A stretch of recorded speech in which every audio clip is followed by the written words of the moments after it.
I'm DJ. And I'm Andrew. Welcome to the One Shots Tavern podcast, a TTRPG podcast where we seek out new ways to tell your stories through different systems and games. Today, we are talking to the wonderful people over at Living Metal Games, and we are actually going to be playtesting Crucible of Aether. Thank you guys for being here today. Yeah, happy to be here. Yeah, thank you for having us. If we could just go around and do quick little intros, what your background is with Living Metal, and then we'll kind of jump into the history of the game. I'm Jackie. I am the creative director and sort of lead at Living Metal Games. We were formed to work on Crucible of Aether, a very long-standing game, which we will definitely get into. I personally have been playing TTRPGs for much of my entire life. Started with Pathfinder First Edition during sort of the Fourth Edition deluge, and have danced all around the genres from your crunchier sort of dungeon crawly games to your Forged in the Dark and everything in between. And Awesome. I'm just excited to be part of that stage. Very cool. Yeah, and I'm Mike. I'm one of the writers on the team. I actually wrote the one shot that we're going to be playing today, The Fall of Haywood House. And I have been involved in TTRPGs a much smaller amount of time, about 5 or 6 years now. Started playing with D&D, playing a little bit of some other on the crunchier side of games like Cyberpunk, as well as Powered by the Apocalypse stuff, Monster of the Week, things like that. We are also joined by our wonderful friend here, Will Messler. You may have seen him on some other episodes. He goes way back with DJ and I. We started out on Pathfinder 2. Not on Pathfinder 2, on Pathfinder as well. So I think officially I cut my teeth on 3.5 first, but quickly jumped over, it sounds like, around the same time as you, Jackie. So in a way, I think, I don't want to speak for everybody, but pulling up the character sheets for Crucible of Aether, the first thing I thought, I was like, this reminds me of like a decade ago, and not in by no means in a bad way, in a like nostalgic way, because I think that, as we've had a huge shift towards more narrative games, rules have gotten really, really light, and like that's good in some tables and stuff, but there's also so much of like the build crafting and like gritty crunch that a lot of people crave, and that's why they end up playing games like Pathfinder still for years and years and years. Right. So I'm excited to play around with that. We said off podcast, this looks like probably one of the crunchier games that we will have tried out on the podcast so far, so we're excited to get into that. Yeah. How many people are on your guys' team? We currently have so there's obviously myself as the lead. We have 2 dedicated writers, Mike included. We also have a sort of designer and layout person who actually worked on our logo and has designed the character sheet and all of that stuff. And then we have a couple people on contract, including some artists and editor at the moment. So big team for a super small indie, small team for a large project. Right. Yep. Sounds about right. How a few sorry, brain just shut off there for a second. we all know the feeling.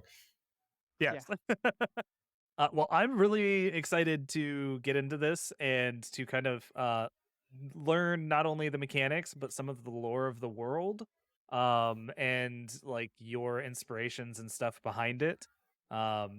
Because this it looks like it's going to be a ton of fun. Yeah, I guess I'll start that off and then turn it over to you guys with a question. I think mainly focused to Jackie, because it sounds like this kind of birthed from you, initially at least. And that is, what was the thing that pushed you over the edge from, probably hypothetically, feel free to tell your story, homebrewing the crap out of Pathfinder and then being like, okay, I'm not satisfied, I need to make something else. Like, what was that turning point for you, like in the initial origin of this game?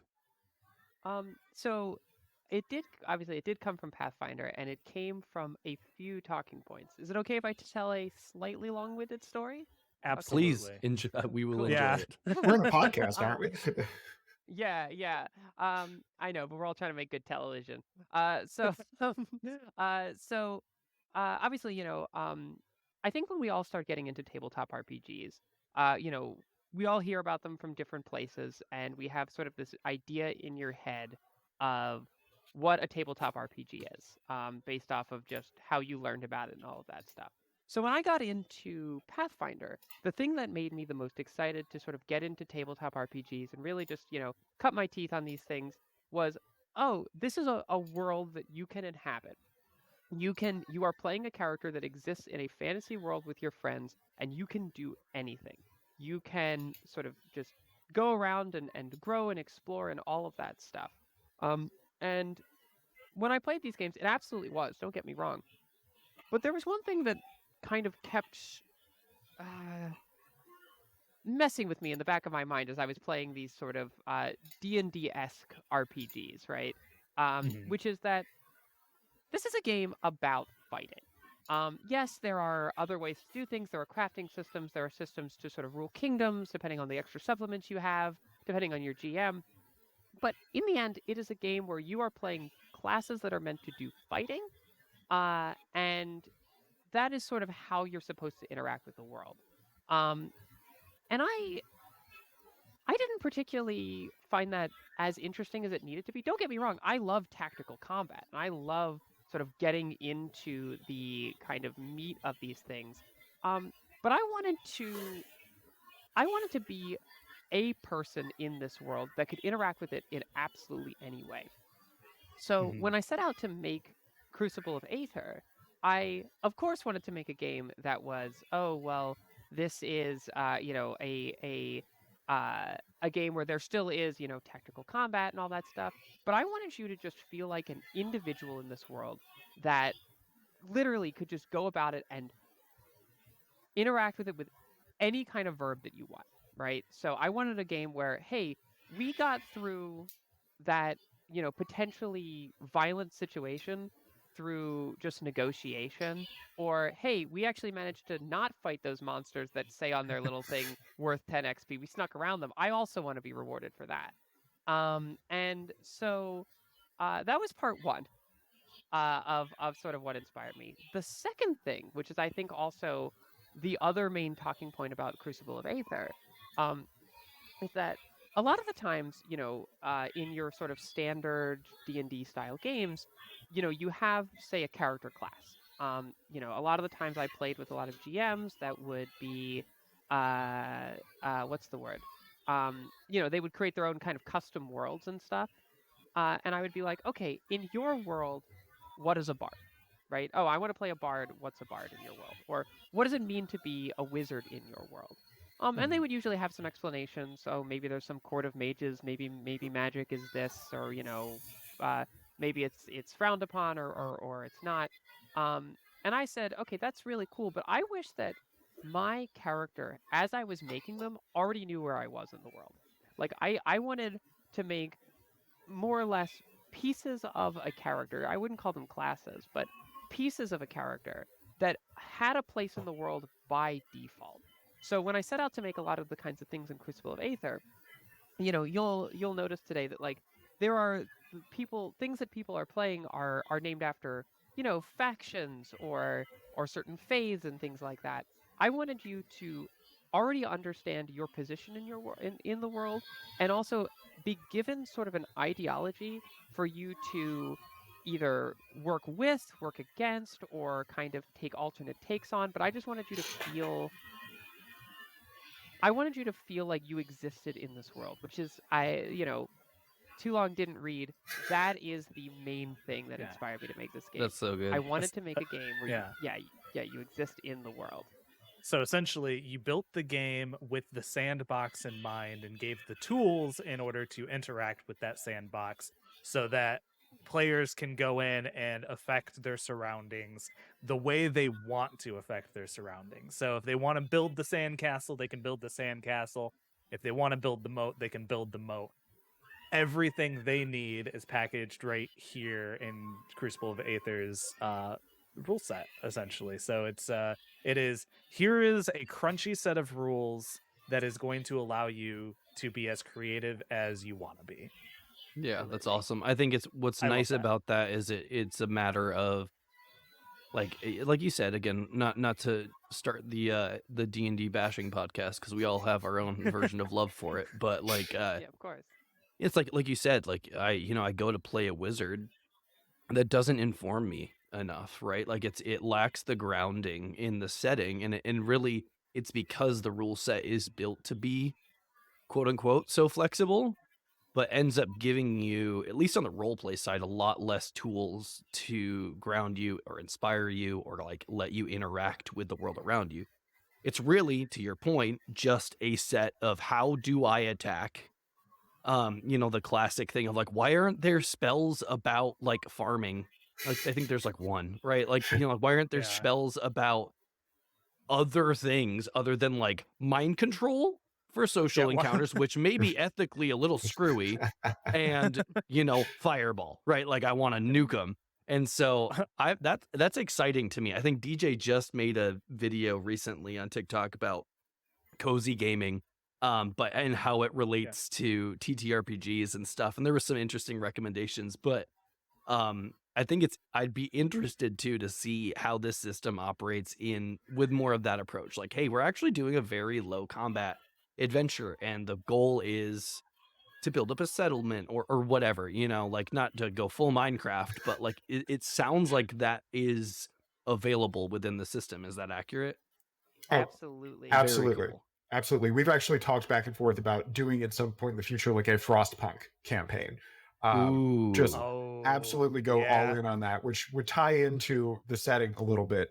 And also talking about sort of the very optional nature of combat. Combat is deadly. It is crunchy. You can very quickly go down. Your enemies can very quickly go down, but it's also very optional. I'm running a campaign right now, just Jackie's in it, a few friends, that there's been 2 combats in the campaign, only one of which the players initiated. There's only been one person who died as a result of that combat, but the entire party has had 6 sessions. They've leveled, they've unlocked other careers, which is the name that we have for ability trees in the game, and they've progressed the plot without really involving combat at all. I love that. That's so cool.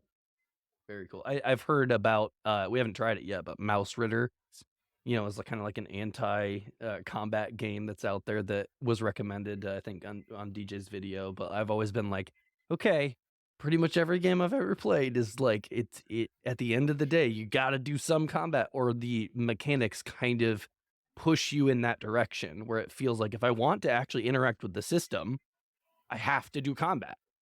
But or it's boiled down to just a skill check, and then it's terribly uninteresting, right? It's like, okay, cool, I accomplished the lockpick. Cool, moving on. So, very cool. Cool. I think then one of the things that caught my eye off rip. Sorry to cut you off. no, go.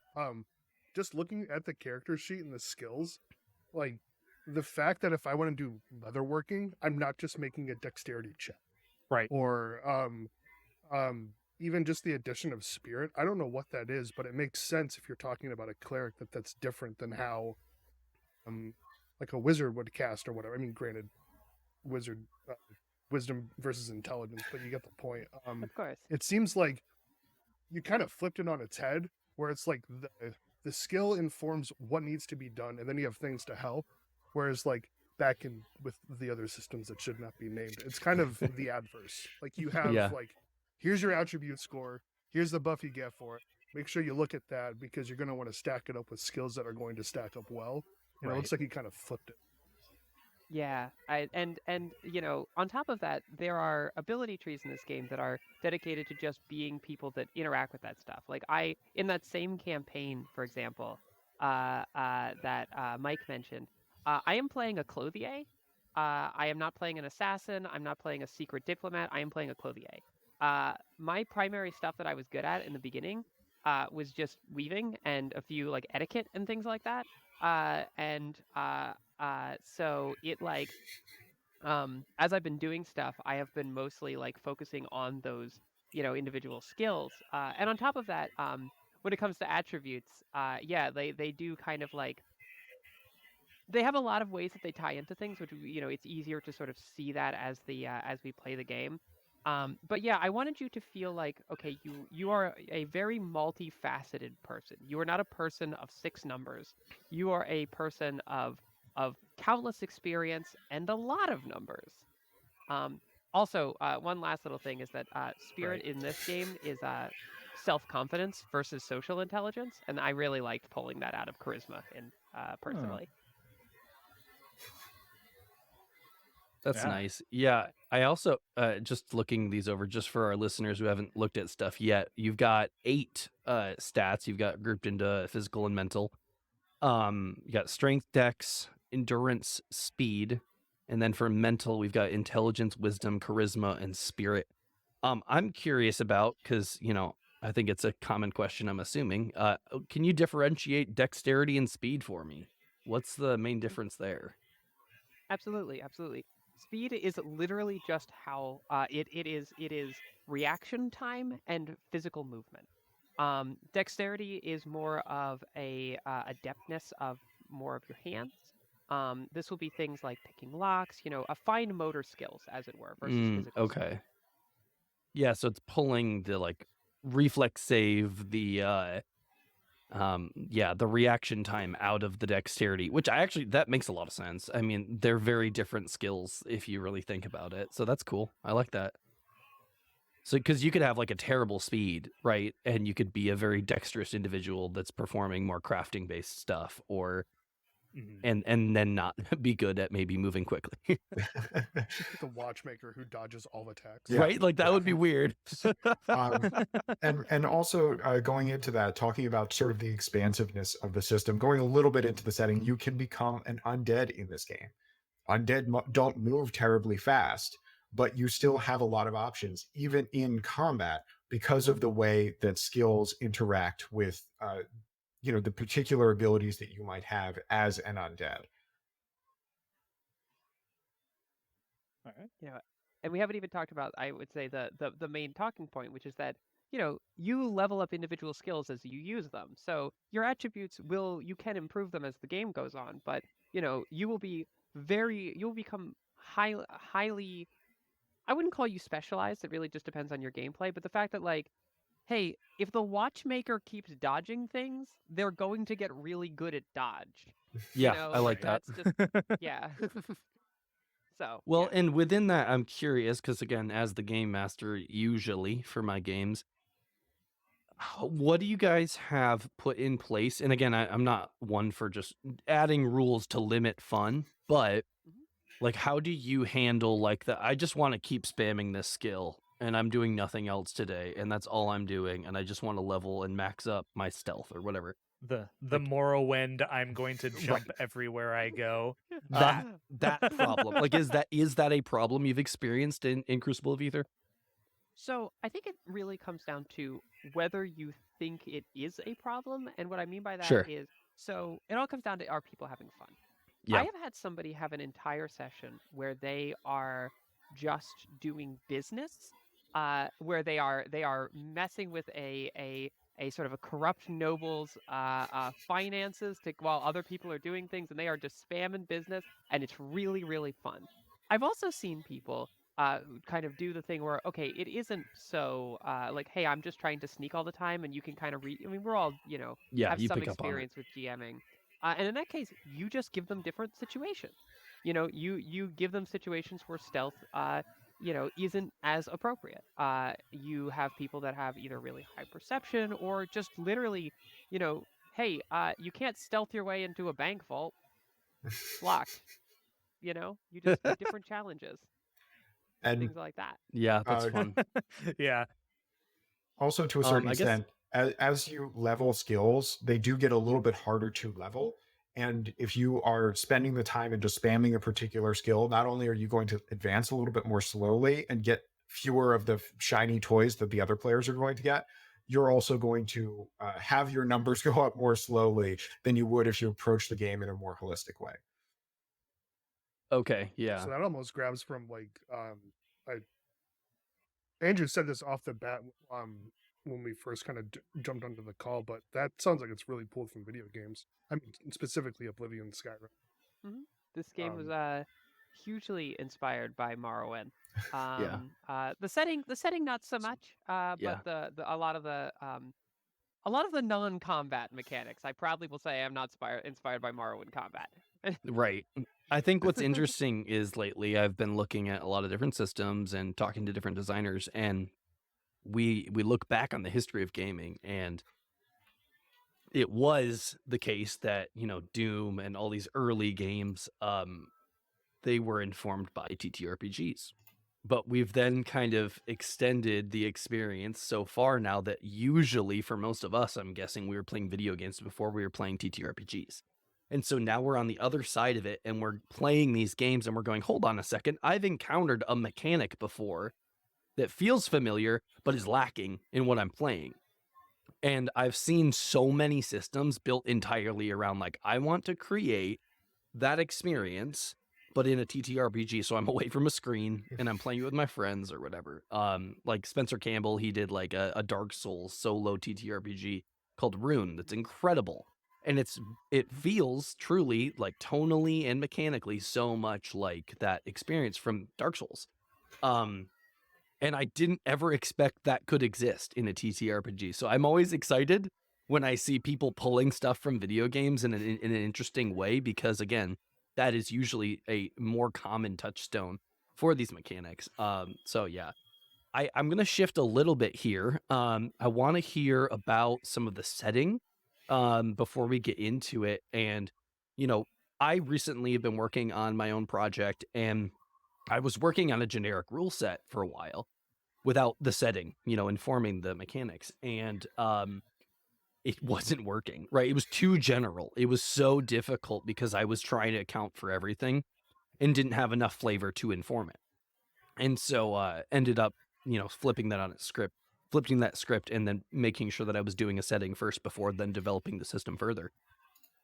For you, which it sounds like the system came first, or was that not the case with the setting? Which kind of came first? And not only can you just intro us into the setting, but also just like how did it inform mechanics as it developed?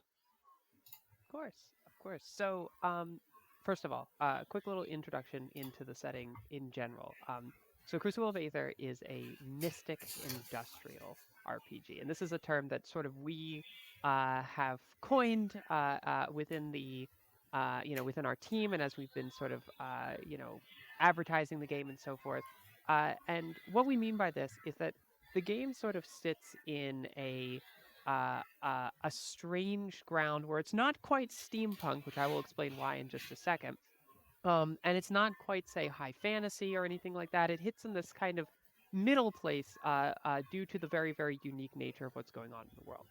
But to answer your question, I created the mechanics and the setting in tandem. And this was just because I came at it with an incredibly holistic approach, right? I wanted, like I said when I was explaining some of the inspirations for this game, I wanted to create a world that you were able to just go around and live in and interact with.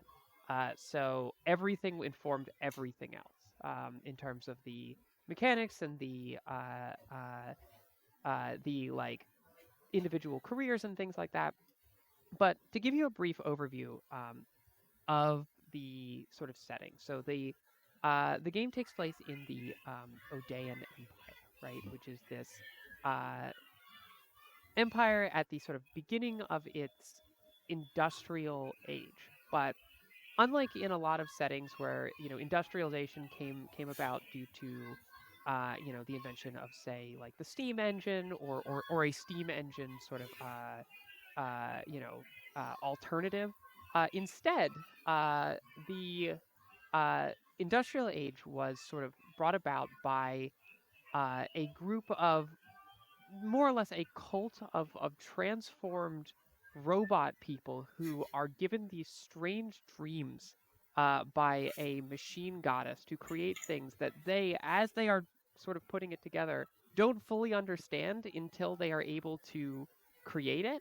And on top of that, this kind of machine cult is highly tied to the empire itself, and the technology that they create is very much highly guarded and only given to very, very specific groups of people. Also, on top of that, a lot of the sort of power and high industrialization come not from, like I said, not from steam engines, but from building cities on top of these ancient sort of Geiger-esque ruins.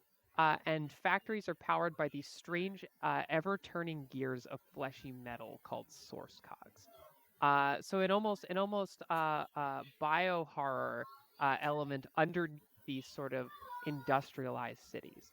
And going back to that whole, technology is highly guarded, uh, and the fact that technology has kind of happened in these sort of jumps outside of a tech tree, right? So these people are, when they're given their dreams, it could be absolutely anything. um, you'll have entire parts of the world that feel almost like, oh, this part of the world feels very Gothic and Victorian, but places that are restricted from this technology almost feel like Byzantine or almost ancient Mesopotamian. And all of this is kind of clashed together in a way that only works in this world's sort of unique approach to technological advancement. That's super interesting. It reminds me of two big things while you're describing it. Kind of reminds me of the Mythals from the Netherese Empire, if you're familiar with that, from like the Netherese, Oh, yeah. craziness of I think it came out in 3rd edition. But yeah, like the ancient, civilization with high magic. But it also definitely feels more tonally similar to, I'd say, like Final Fantasy like 9 and like some of like the lower complexity ones. So Final Fantasy 9 maybe a little bit more steampunk than what this is, but definitely feels what are some of the other inspirations for this other than, like, you mentioned Morrowind from like a kind of more mechanic point of view? So this was very inspired by a lot of I guess the best way to say it is like I was reading a lot of steampunk when I started working on the setting. Was really inspired by a lot of the sort of steampunk and gothic aesthetics, but I was a little bit frustrated with a lot of steampunk fiction at the time being very focused on, you know, uh,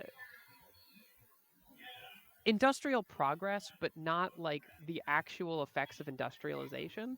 So this world has, instead of it being entirely like, oh, it's all about invention and creating the new thing and putting gears on your hat.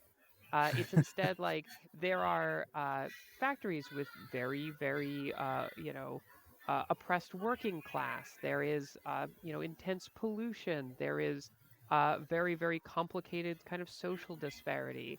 And yes, there is invention, and invention at times is cool and something to be proud of.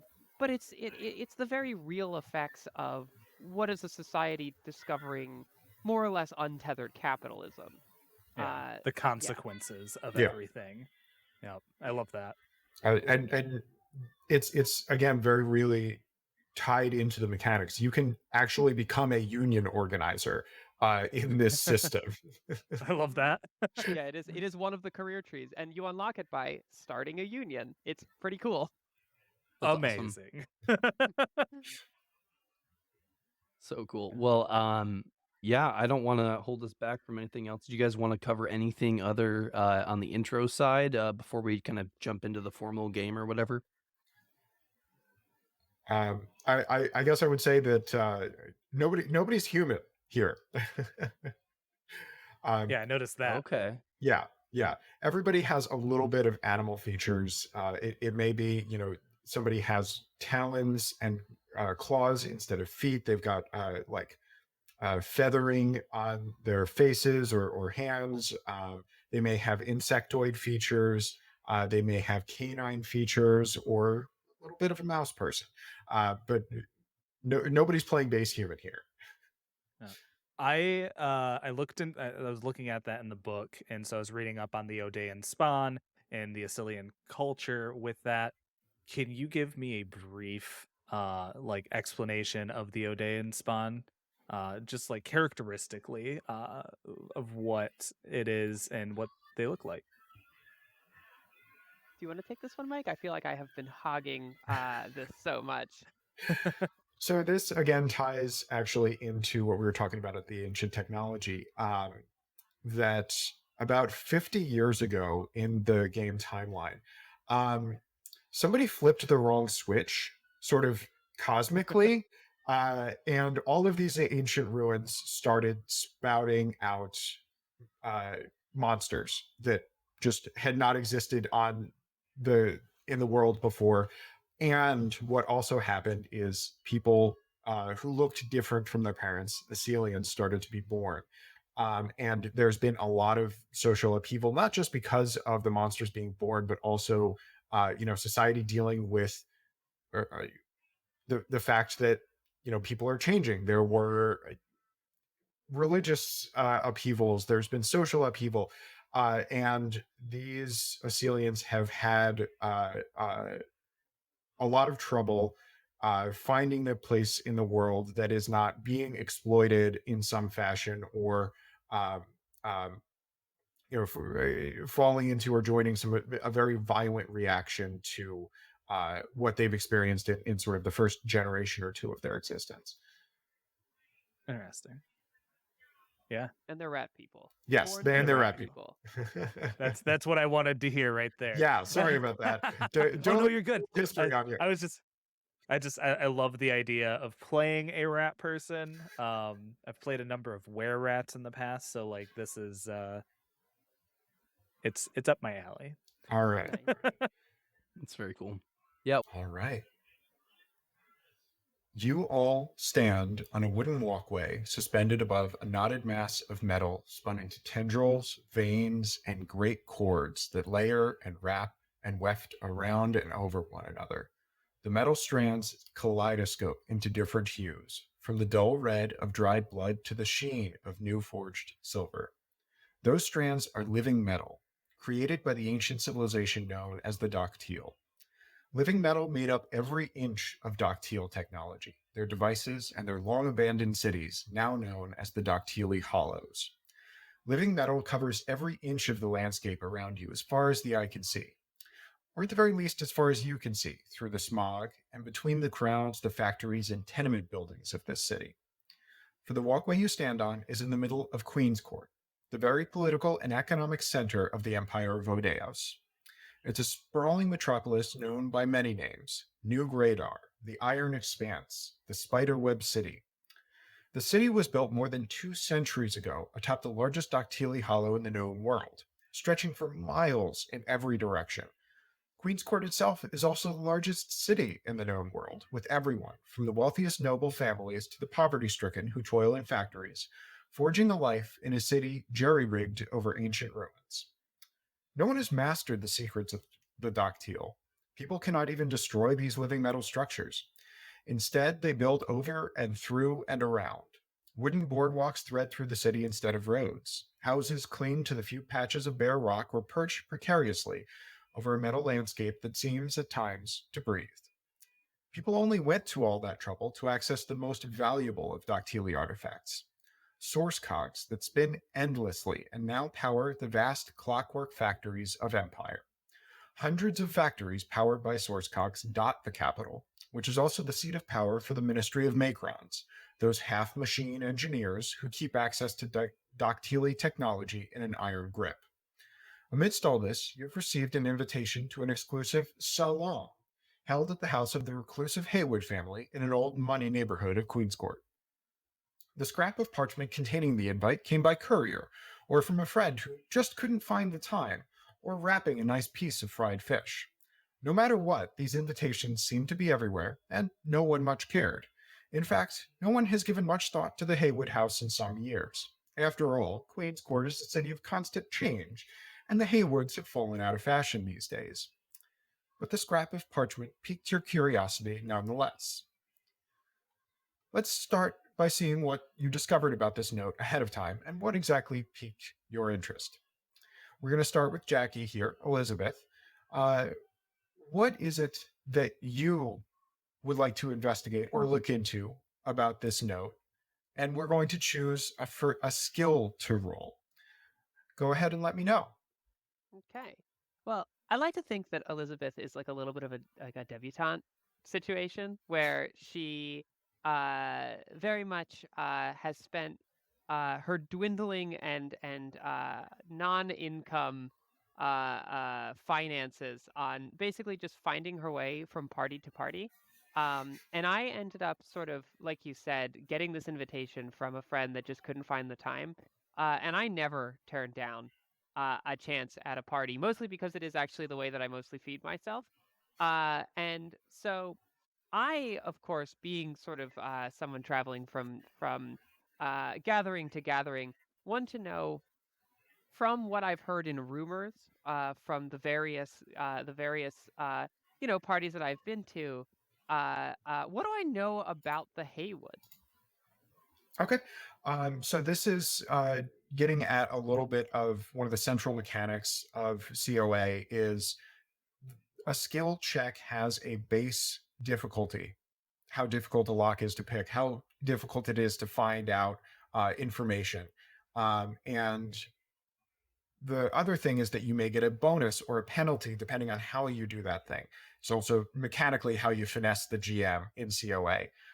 So talking about trying to track down some information about the Haywoods, that's going to be an etiquette check, sort of making discreet inquiries in high society. You're going to do a plus 30 check with a plus 10 bonus, sort of trading on your access to different parties and such. And Jackie, go ahead and make that roll. Okay. So you said it was what was the difficulty again?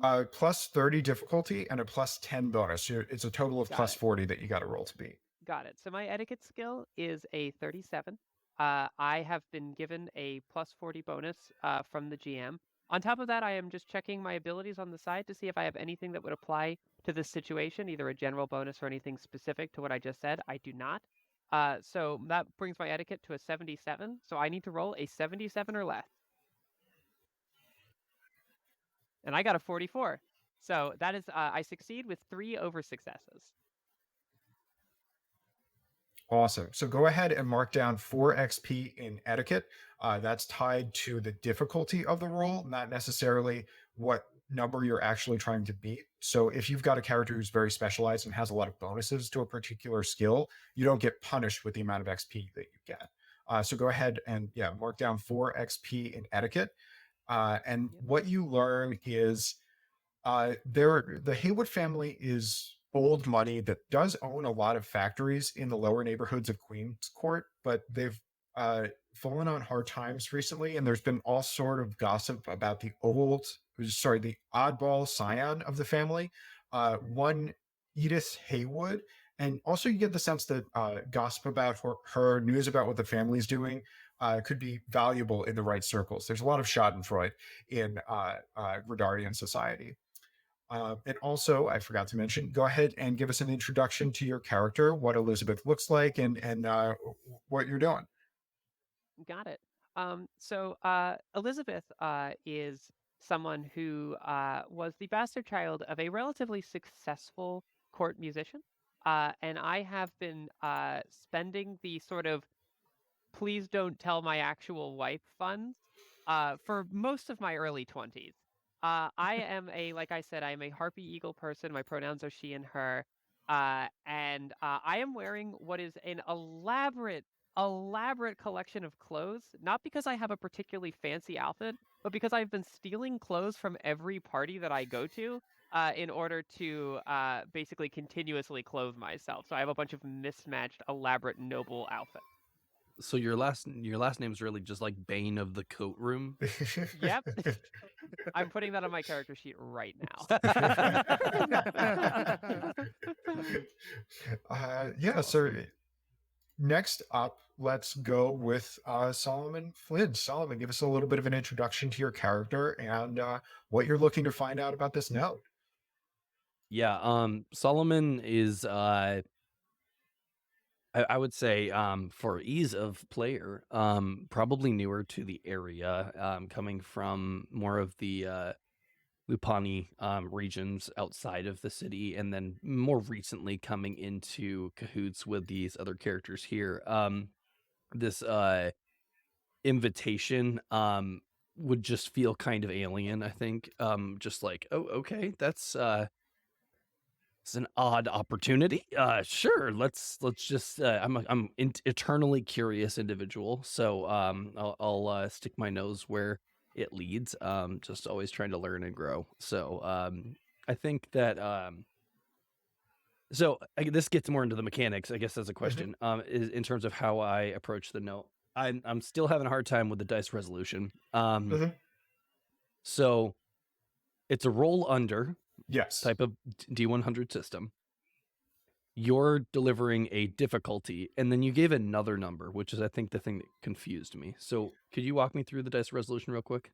Sure. So it's the base difficulty, and then there's bonuses and penalties. The bonuses or penalties could be situational, or they could be something from your character. So think Okay. about sort of the adverb of what you're doing. If you're trying to pick a lock quickly before the guard gets there to catch you, you might have a little bit of a penalty. If you're picking a lock carefully, taking your time, you might get a little bit of a bonus. A thief Okay. character might also have sort of hardwired bonuses to a particular skill like lockpicking. And when I mentioned it's finessing the GM, if you're like, oh, I'm going to Yeah. take this item from my inventory, even though it doesn't have a hard coded bonus, I'm going to take this item from my inventory to try and shimmy the lock open. You might get a bonus just going back and forth between you and the GM Right. to that roll. Okay. So you're gonna tell me that the if I were to roll flat number, basically. Yes. Yeah. And like I think so. Then if I'm looking at my skills section, when I look in like total, pre-sec, rank, which one of Yeah. those should inform me best which I'm good at? Is it the things that I have high ranks in, or It's should the I be thing looking that at you the have total? high skill total in. So Okay. the way it works is you take your skill total and you add the difficulty and whatever bonuses or penalties it is, and then you try and roll under that number. Gotcha. One more time. Sorry. Yeah. So you take the number on the far left of the sheet on the skill sheet. Yeah. You take that number and then you add what I say, which is the bonus, the difficulty and bonuses and penalties, and that's what you're trying to roll under. Gotcha. Okay, so that's like my base DC, and then I apply what you're giving me, and then the situational stuff to then get the number I have to roll under. Yes. Yeah. Okay, so having actually a higher number in the total section is good, correct? Yes. Yes. You want higher numbers on your sheet. You want lower numbers on the die. Got it. Yep. All right, that's making more sense. So I think that when investigating this note, it's not so much about like the local knowledge about the Haywoods or anything along those lines. I just think that like I want to pick up an impression from the person that penned this note. I think that it's more about you know, I guess it could be an etiquette check in that way, but more just like I want to get a vibe for like from their penmanship. Yeah, I would say this would be an investigation check, and it's investigation more not investigation like looking into it, but sort of investigation trying to get a vibe, because investigation is used to sort of detect lies and things like that. And I'm going to say that that's going to be a plus 30 check, and talking about a plus 10 bonus to sort of try and get what's going on with the person behind this. So it's going to be plus. You look at your investigation on the far left of the sheet, and then it's plus 40 to that number. And you want to roll under that. And what was the plus 10 from again? How you're approaching it, just sort of, it's to encourage people to engage and not just say, I want to roll this check. It's how you want to do it. So you are trying to get a vibe check by sort of scrutinizing how this is written. Okay, so my target to roll under is 73. Yep. I got a 64. Hey, a success is a success. Go ahead and mark down 4 XP in investigation. And the vibes you get from this are it's a lot of very flowery language, but there's a little bit of the message itself seems to have been perfunctorily written. Like the person who was writing it didn't particularly care about the message, but the wording of it sort of conveys a secondary thing that's going on. It's not necessarily just a party. There's something else that is happening here, and separate from just getting people together to gossip and eat, which is pretty much what all of the parties around here are. There's something else that's going to be happening. Is that just like from the vibe, or is that something that I could maybe dig deeper into understanding? That is, I think, something that you could maybe dig deeper into understanding. I don't know that it would be investigation per Yeah. se, because you've kind of gleaned what you can from the writing. Yeah, itself. totally. Okay, thank you. Yeah. We're going to go next to Osbert. What do you think is striking you about this note? And also a little bit of introduction about your character and what's interested you here. Well, my name's Osbert, stand about 6'8", but hunched over a lot from a lot of work. About 37 years old, I spent about 20 years working in factories and got sick of it. He's been standing around strongmen for some of the more wise guys around town, and I think 2 days ago I was walking down the street, and I saw this little punk fat kid holding this piece of paper, and I said, I want that more than him, and so I just grabbed it, and well, it seems that it's happening on the 3rd day of the week, and I don't have too much planned. Sounds like a free meal. I wonder if, I don't know, maybe some of the bigger bosses are going to be there, and maybe, I don't know, my jobs have been boring lately. I don't like just following people around. It's boring. I don't like it. So Networking maybe opportunity. I can find a new boss. Absolutely. I'm going to say make a streetwise or business check. Sort of Okay. streetwise, you're trying to see who from the underground may be there, or business, like, do I have an actual business opportunity here? And I'm going to say that's going to be a plus 30 check, again with plus 10 bonus, so plus 40 and roll to beat it. It's your choice. Right. We're going to go with streetwise Okay. just because I'm not good at numbers. I Fair love enough. that business is a check. Yeah, 89. 89. All right. Did you beat it? You said 30 plus the 40. No. No. I am not. Okay. Unfortunately, you're not able to sort of get a good vibe on whether there's going to be a business opportunity there at this party. Phineas, how about you? Yes. Phineas is a upper 20s, mid to upper 20s Odean spawn. I have grayish white fur, some slightly buck teeth, and pinkish eyes. And I received this paper in my post, and I view it quite suspiciously. As Asilian Odean spawn, I don't exactly get invited to functions very often, and to be invited to a function is odd. So what would you like to look into to sort of look into that oddness? Yeah, so with that suspicion, let's see. We have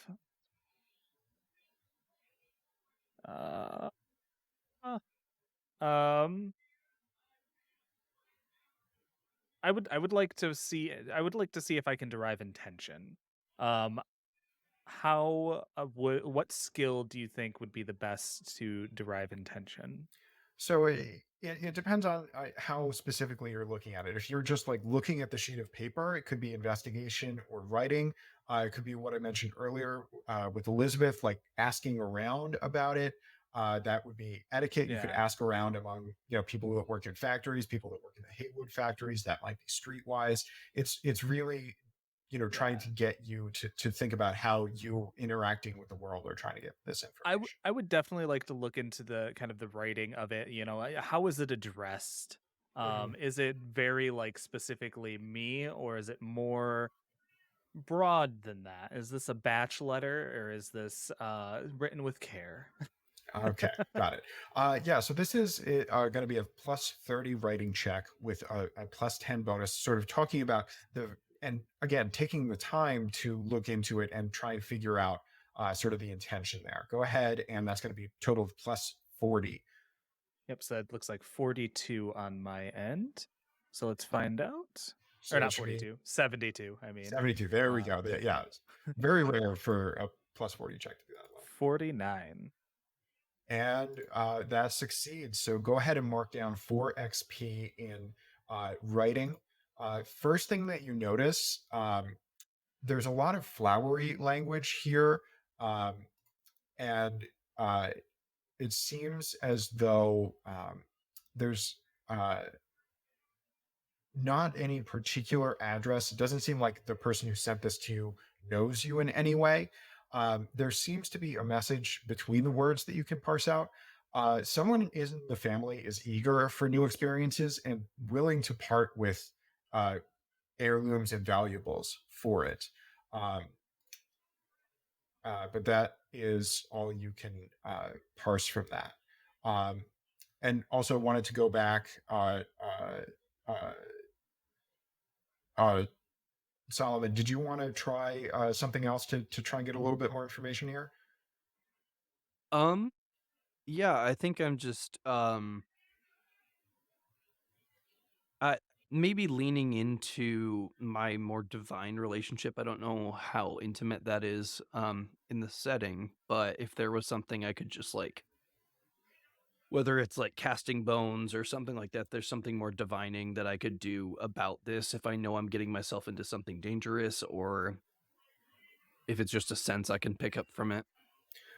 So what I could say there is, if you wanted to say lean on fellow Keanos and expats and sort of use your social position there, there's not necessarily a divining skill, but if you wanted to like lean on the expats and be like, hey, talking about that, sort of leaning on your social position, I could call that a divine check. Okay. Again, Yeah, taking some that makes time, sense.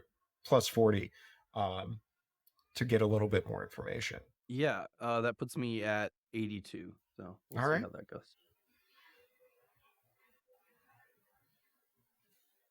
16. Wow. Hey, that's a lot of over successes. Go ahead and mark down 4 XP in Divine. What you are able to glean is, and this is particularly from people that work in the Haywood family's factories, that they have, it seems like, started selling off their interests in some of their factories, and nobility from other families has sort of bought in. And they've been driving the workers really hard, it seems like, to work off some sort of debts. And there's been talk about trying to unionize, but doing that would be risky without knowing more about what the owners are doing. And it seems like, there are people who are in your community who are concerned about what's going on, and it seems like this note may be a good way in to find out what is going All right, sounds good. on. All right. So it's now the day of the party, and it's a little bit of a hike up to the Gray Hills neighborhood of Queens Court, which used to be valued for its view of the Tower of Docteel, the ancient structure that now houses the center of imperial power. This neighborhood has gone out of fashion in recent years, but it's still quite exclusive. You're still walking on a boardwalk in Queens Court, above this, flowing landscape of living metal, but something's different. Um, the road took you on a steep ridge, and you are now looking out over an industrial district about 100 meters below you. Massive manor houses dot this road here, and there's a sweeping view of the city. And the thing that's different is there's no smog here. You stand above the pollution of the city. And after a long walk, you stand before your destination, Haywood House. It's an older mansion in the red fired brick style that was most popular when the city was first built. There's an addition to your left, which what looks like a large kitchen, and a small greenhouse to the right. That's common in this area. There's not really any place to grow vegetables, so higher society houses tend to grow it in-house. On either side of the walkway leading up to the front door, and really spread around everywhere in front of the house, are statues, bird baths, and gargoyles. They stand or sit or perch with seemingly no rhyme or reason to their placement. Some of them are stone, some of them are marble, others are dry and cracked wood. It takes you a moment to realize the most striking thing about the house. It actually hangs up itself half over the cliff. And the last thing that you notice is there's a person in some sort of robes and finery banging on the front door. What do you all want to do before sort of getting started with the salon here and heading up to the house? You sort of have a moment here to take this in and try and get some information. Yeah. Before we jump in, it looks like Jackie is frozen. Am I frozen? Oh, are we missing Jackie? Do we want to wait for a minute here? I think. Oh, I can hear you all fine. Oh, let me send a quick message over into the group chat. Just to say, hey. There we go. Oh, Jackie can hear Gotcha. and see us fine. we cannot hear or see you. You might need to back out and back in. That is interesting. We have not come across this yet. Back it up. Back it up.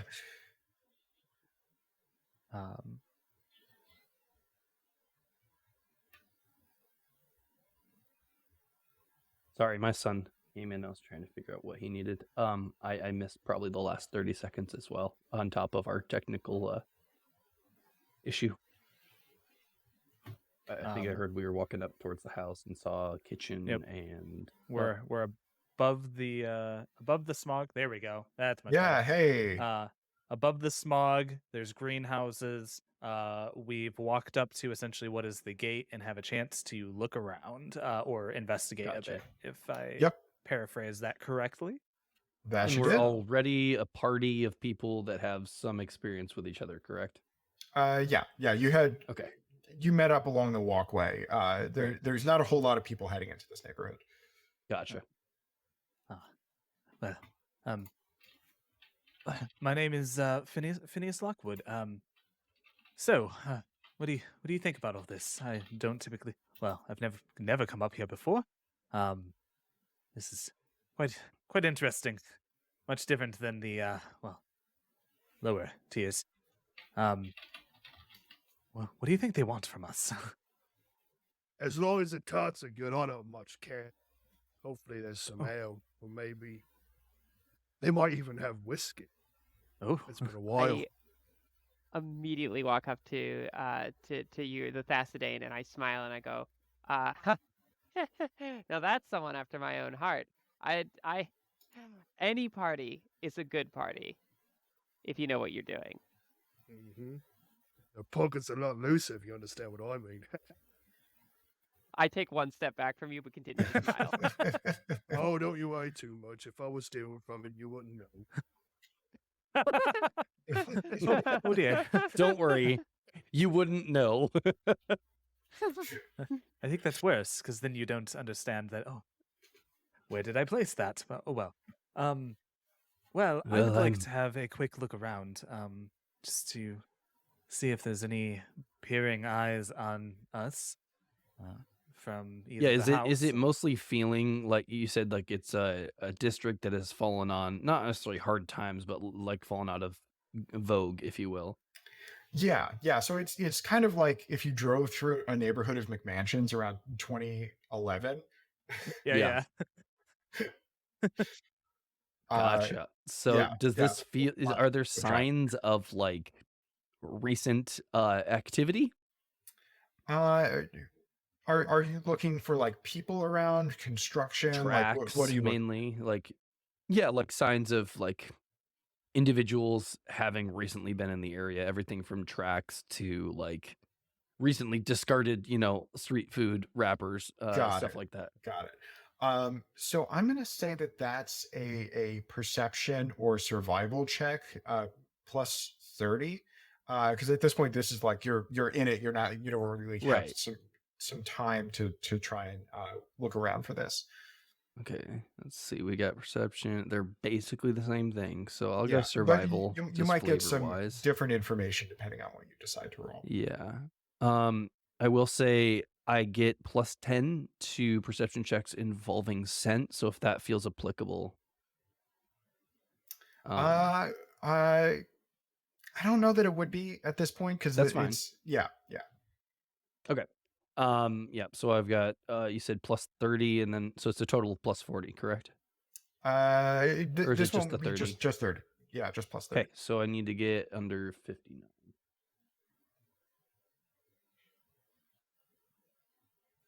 Ooh, I did not. That is an 81. Yeah. So you're like you mentioned, you're unfamiliar with the city. You don't really aren't really able to tell what's been going on recently in this area. You don't know Yeah. necessarily what the signs are of a highly active district of a populated city. Um, what does everybody else want to take a look at or uh, investigate a little bit more as you're in front of this house and the figures knocking at the front door?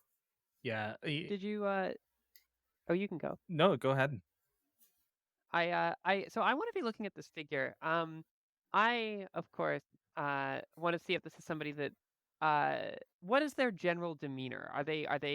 They're getting themselves ready for a party, and I have been in this situation many, many times. Are they sort of checking their breath, or they seem anxious? Do they seem bored or unwelcome?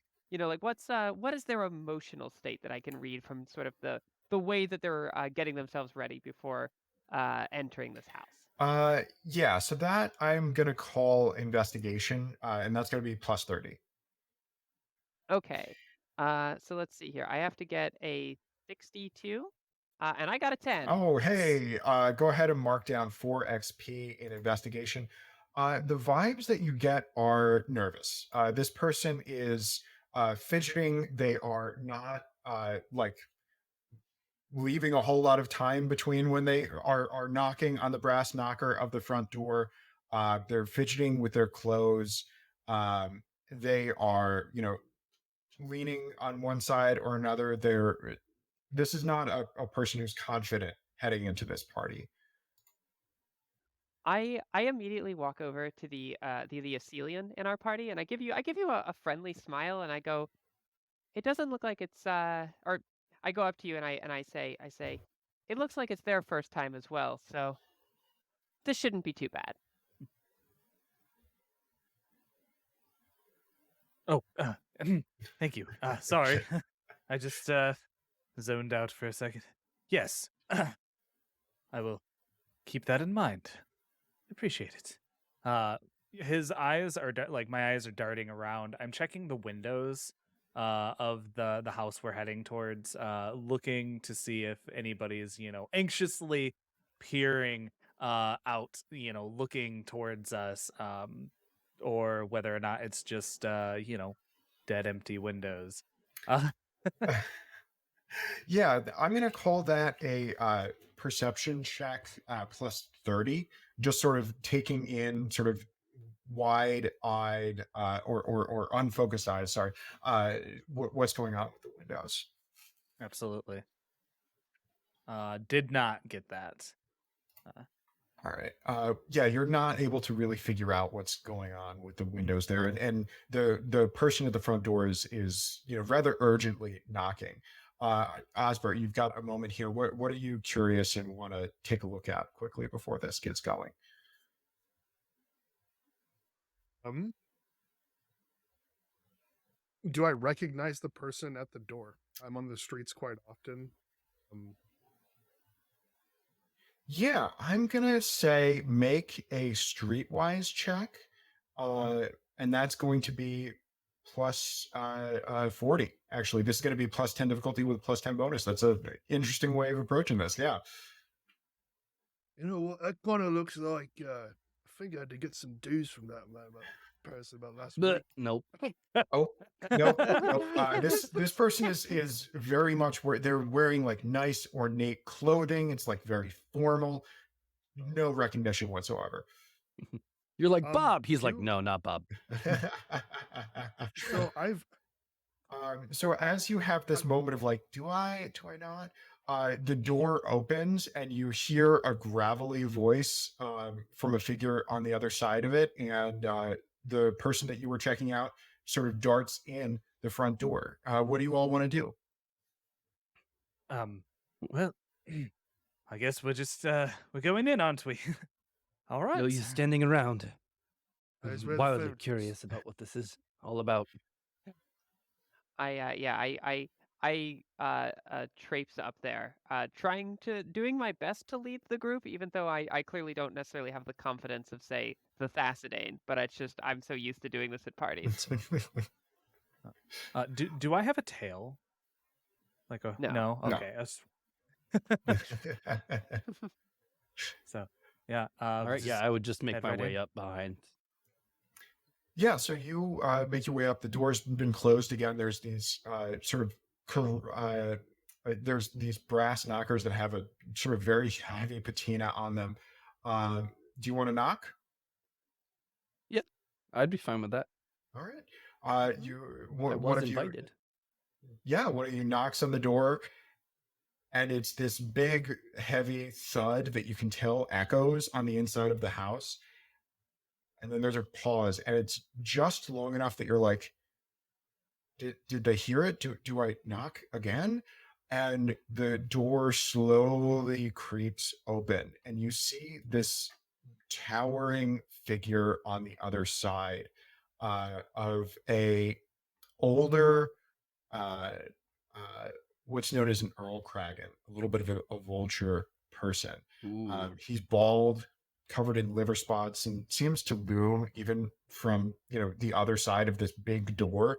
He's got a narrow neck and these wide, hunched shoulders, and he's got this sort of dull, older black suit coat with extensive tails, but it's also got old stains and extensive darning. And he says, "You knocked." You invited us, I believe.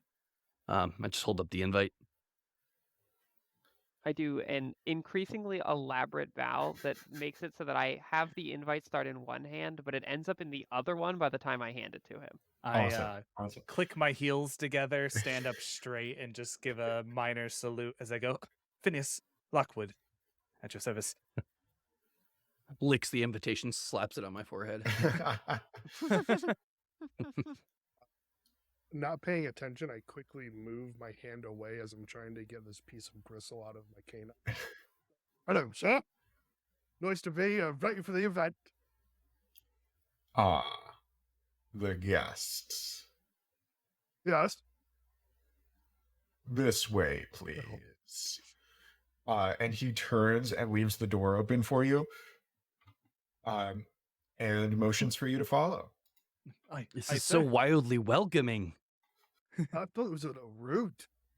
Oh, really? Oh, Yeah? I haven't been in a house like this. Let's go check it. So as he leads you in, there's this wide and sort of dark, shadowy entryway. Off to one side is this sort of stuffy, unlit servant space. Elizabeth, you're familiar with this sort of layout. It is. I was about to ask if I can grab something from here. I'm going to say, as you're getting let in, go ahead and make a stealth check. He's not looking at you, but let me just double check here. And also, this is part of how the opposed checks work in the game, that the difficulty is set by the existing stats of the NPC. And you may get situational bonuses or penalties. I, as the GM, generally am not rolling in these situations. But you are going to be rolling at a plus 20 to beat his perception. Is there any way Okay, that I can notice what's going on and kind of like knock over something and like draw his attention away? Absolutely, Yes, absolutely. You get a plus 20 bonus to that. So that's now going to be plus 40 to try and sneak into the code room. A game recognizes game as we smile at each other, and I have to get now a 72 stealth. I'm looking for a hat, specifically a hat in the back. I'm not stealing anybody's coat. That's too easy. That's too obvious. I'm stealing that. Now I did end up getting 5 over what I needed. So my hand is in the back of this situation, trying to steal this hat. Yeah, so I'm going to say the trinket that Osbert you knocked over like rolls to the point that like his eyes follow back into Elizabeth, like to see Elizabeth, and he's like, "The party is this way." Oh, yeah, sorry. I was just I thought it was a take a hat, leave a hat. Never mind. I'll follow. Yeah, so he leads you on, and the hallway is lit by like just a few oil lamps. And it's pretty obvious just as you're going along that there are stains on the walls where like there used to be more and they were removed. Um, but the most striking thing is that there is a vast sort of twisting column of living metal in the center of the house. It's like you open the door and it's at the end of this hallway. It's sort of the centerpiece of the house. It runs from floor to ceiling here on the first floor, and it looks as though it keeps going. It runs throughout the house. Um, it seems to have been the centerpiece of an ambitious matter that was used to hosting great gatherings. Like this is a wide entry hallway, but a lot of the things here are in a state of disrepair, um, or just show a general lack of attention. There's rotting floorboards that creak under your feet. The carpets are frayed and the dust has covered the different strands of living metal. um, and he leads you around it through this darkened hallway towards this grandiose ballroom with these floor to ceiling windows looking out onto the city, and stairs lead down to a small sitting area and dance floor. And you see huddled in some of the chairs in one corner of this dance floor are uh, three figures, one of which is the one that you saw outside earlier, and the other two are very different. One of which is obviously a Macron, one of the sort of half machine engineers. They have a metal faceplate instead of a face that's replaced their pre existing face. And this figure is sort of huddled over in their chair, not looking at the view outside, fidgeting with some sort of device in their hands. Um, the other guest, the third guest, is a very young Vatir, sort of raven person with black hair, black eyes, clean shaven in the way of like it's not growing in yet, clean shaven. Very young, sort of very new armor and tabard with the crest of Vatir northern nobility on them. They're talking about something, trying to get the attention of the Macron, and obviously not getting them to look up from this device.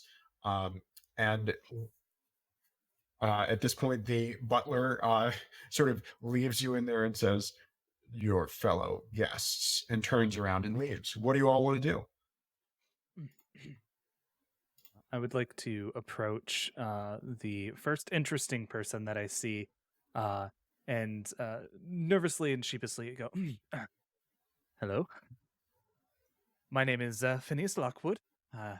Also received an invitation to this interesting party. How are you? How are you?" Who exactly are you approaching at this point? So what kind of description of guests do we have that Yeah, are so people we there's haven't met yet? Yeah, so there's the first person who you saw was knocking on the door outside that Osbert was able to clock, that is wearing a lot of very elaborate clothing, and sort of keeping quiet to themselves. There's the Macron, who is a person who has a metal mask instead of a face. It's solid through here, and then below that is just a mesh. And then inside of the mesh, you can see gears and springs and stuff like that in place of a mouth. The third guest is a Vatir Raven person, a member of Northern nobility. They've got, sort of the tabard and sort of clan sigil nobility, the sigil of their nobility on their chest as they're talking with Yeah. the person. I would like to talk to that person. That person seems quite well-to-do and Vatir. influential. Yeah, so as you approach, he looks up and looks down at you and says, "Hello there. Would you be interested in a rather lucrative commercial opportunity? Ivor Sandhead, nice to meet you." Oh, Phineas Lockwood. What kind? business opportunity. What kind of business opportunity? Oh, it's basically making money for free. You see, like we've got ships and sailors in the Sea of Songs right now catching pirates and like smugglers, right? And the Empress is paying us to do it, and we get to keep the cargo too. So if you pay us a little bit now to get things going, we're all going to be rich in a couple of months. Oh, I see. Like you I give see. me 100 pen today. Now I give you this paper in 2 months. It's worth 100 pen, guaranteed, guaranteed. Little piece of paper right here is as good as pen in your pocket. How many can I put you down for? Oh, I mean, this does sound quite interesting. I would like to do kind of, what would this be, a deception roll, to see if I can deduce that this man is definitely scamming me. How The many classic NFTs do you email want? internet skill scan. Yeah, so this is going to be either a business check to just sort of get the vibes on like what it is he's actually talking about, or an investigation check. It's a specific action that you can do with certain skills. This is an investigation check to deduce lies. It's gonna be a And the business check. business check, yeah, Yep. business check plus 30. Plus, so got to get below a 67. Let's see. Fantastic. Ooh, I mean, that sounds very wonderful, sir, but you see, I have funds that are currently tied up in customs. And in order for me to access those, I actually need to I need a processing fee in order to get that out. Once I have that Are you processing fee, Western Union? it's just a mere 50. What was the currency called? Penned. It would just be a mere 50 pen, and in turn, I would get you 150 pen. Interesting, interesting. Now you say it would be guaranteed that you would get this money as long as you have this fee. As long as I get this 50 pen, I will be able to unlock my funds, essentially, and then I can pay you back. Yes. Yeah. So this is deception. Oh man, we are playing some capitalism right now. Yeah, yeah. I told you. Welcome to Also, I think it's, Capitalism how much XP? Simulator. Yeah, sorry. 4 XP in business for that successful check. You clock that is obviously some sort of scam that he's running. And go ahead and roll deception. The base difficulty here is 30, but you're getting a bonus for finessing him, basically. So that's going to be plus 40 to try and convince him to give you a certain amount of money. All right. So 73 is my total. Let's find out. Oh my no. gosh. Oh no! So he's like, 96. well, you see, my friend, Darn. I unfortunately don't have the authorization to enter into any other transactions on behalf of the clan today. It's really just trying to promote the Sandhead Trading Company. Oh, I completely understand. Sorry we couldn't do business today. Absolutely, absolutely. If you do manage to get those funds unlocked, we would love to have you as part of the Sandhead Trading Company family. What do the rest of you want to do while this interaction is going on? I'm just gonna go and lean over towards Phineas afterwards and be like, oh, one time I sat in a meeting for 4 hours, but they gave it to me at the end. They really did. All they needed was a lot of information about me.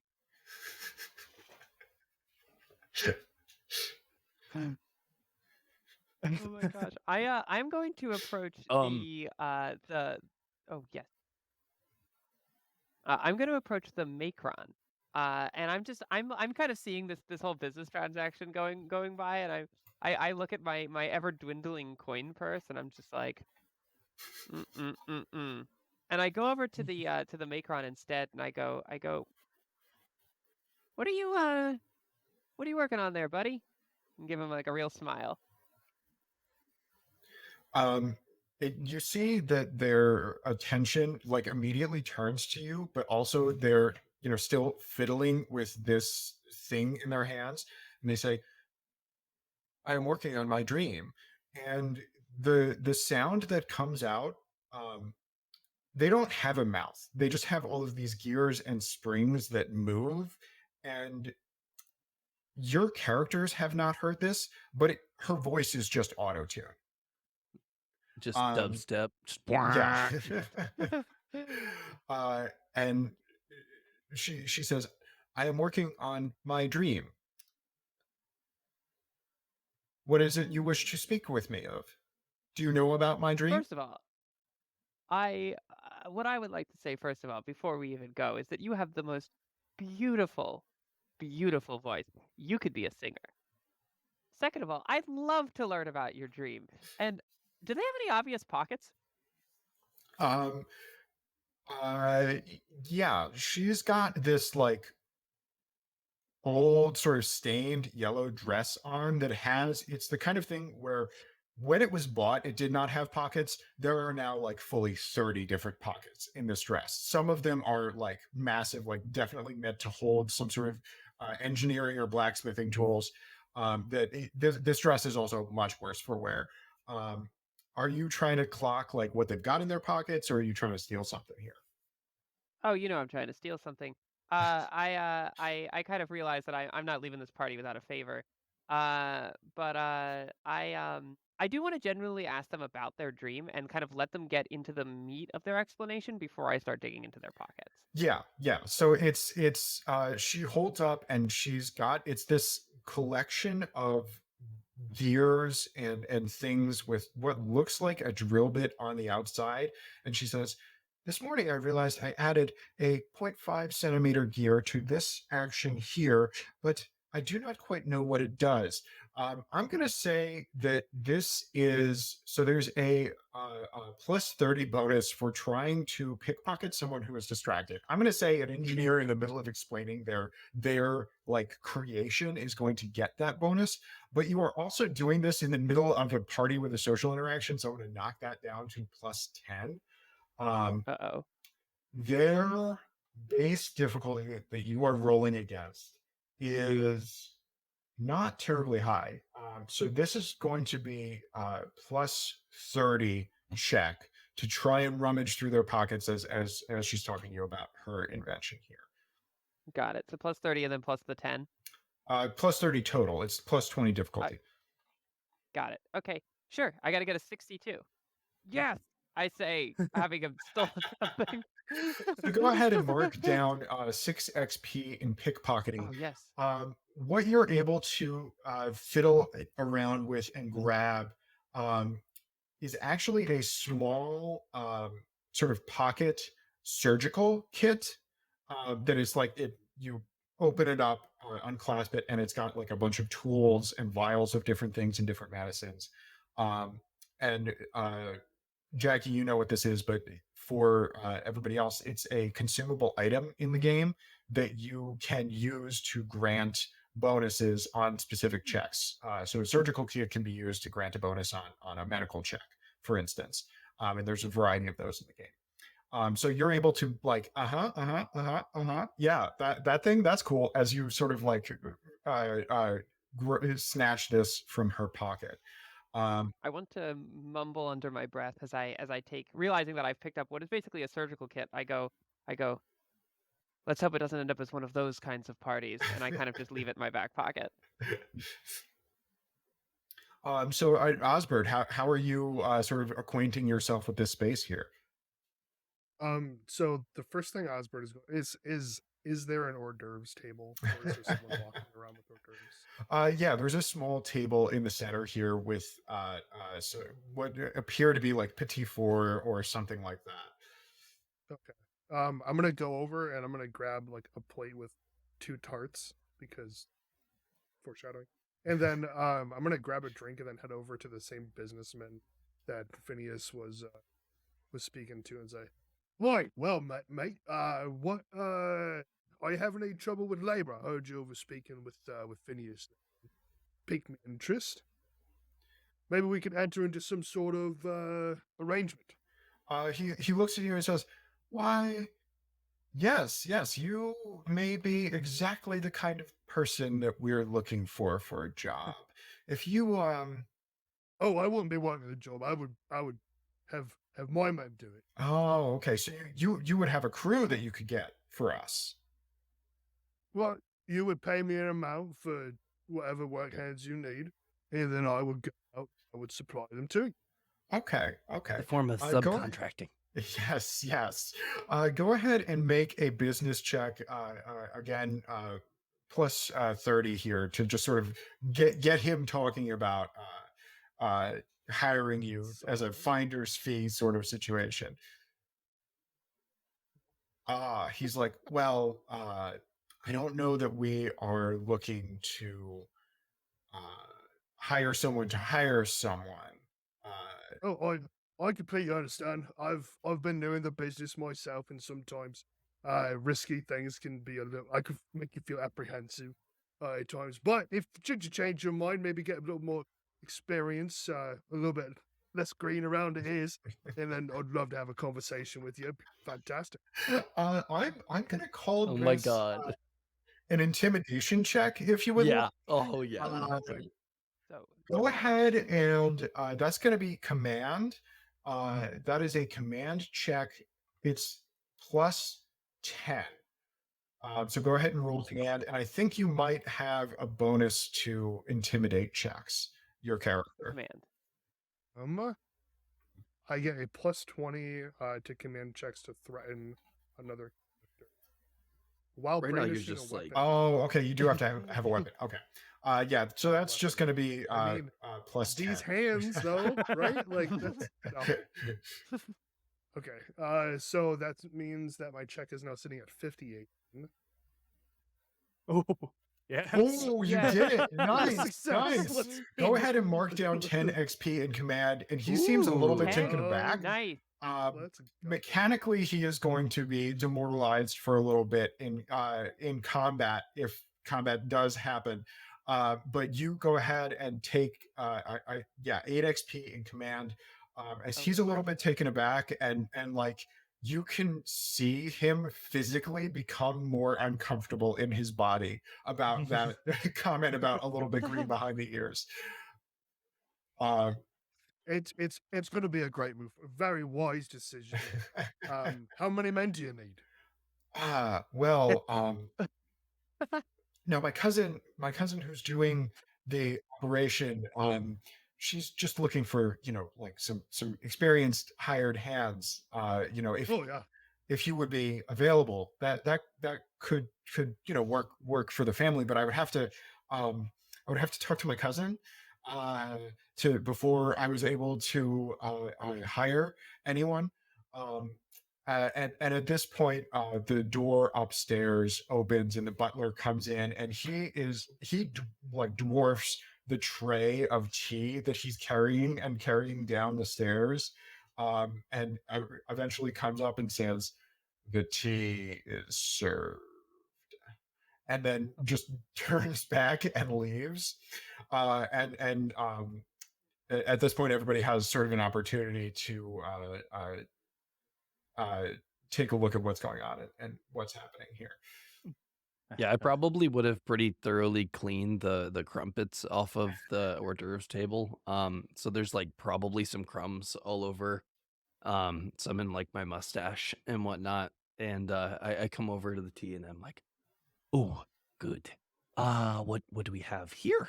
What kind of tea do we got? Is this like a jasmine? Is it like a green tea? What do we look at? It is very much black tea, and they're like you can smell. You can smell if you want. Actually, go ahead and roll me a perception check. This is going to be plus 40. You're getting that plus 10 Okay. bonus from scent. Lupine. Yep. You said perception. Yeah, perception plus 40. 28. So I'm at 68 is what I need to hit or less. 49. All right, go ahead and mark down 4 XP in perception. This is the stalest, mustiest black tea that you have ever laid eyes on. Like, this was very clearly left on a shelf for like years before they you can tell it's going to taste grainy. Yeah, I'm just like mid crumpet, and I'm just like clearly like too much. Just I need moisture at this point. I'm like, do you have water? Just clearly like talking with my mouth open, just like, could I have just water? At this point, the butler comes down and he says, "Here," and hands you like Thanks, a buddy. little thing. He says, "Mm," and Too goes kind. back. Not wanting to How be. much stuff you think we can ask that man and he bring it to us? Are you just sort of saying it to the group or to? Yeah. Yeah, I like that What do you idea. I go over to ask? your The character. burger. Oh yeah, I go over to your character To and Oz say, one or time at a to- party. Oh, to Oz. I say one time at a party I asked for an entire roast pig that wasn't on the menu. And nobody's keeping track of what what orders get onto the kitchen, who sends what, and I had my own little feast, me and the servants, by the end of it. So ask whatever you want. One thing my grandfather always told me is if you're saying for confidence and you look like you're made of the right cloth, pretty much get about anything. Right. I mean that, and also ladders with those orange vests. You get into a lot of places. We'll just let it happen. Not wanting to be a bad guest, Phineas picks up the tea and begins to kind of sip on it. And, I'm just gonna like slightly move away as it steeps and just smells rough. Yeah, this is an unpleasantly simultaneously bitter and grassy experience as you're sipping this tea.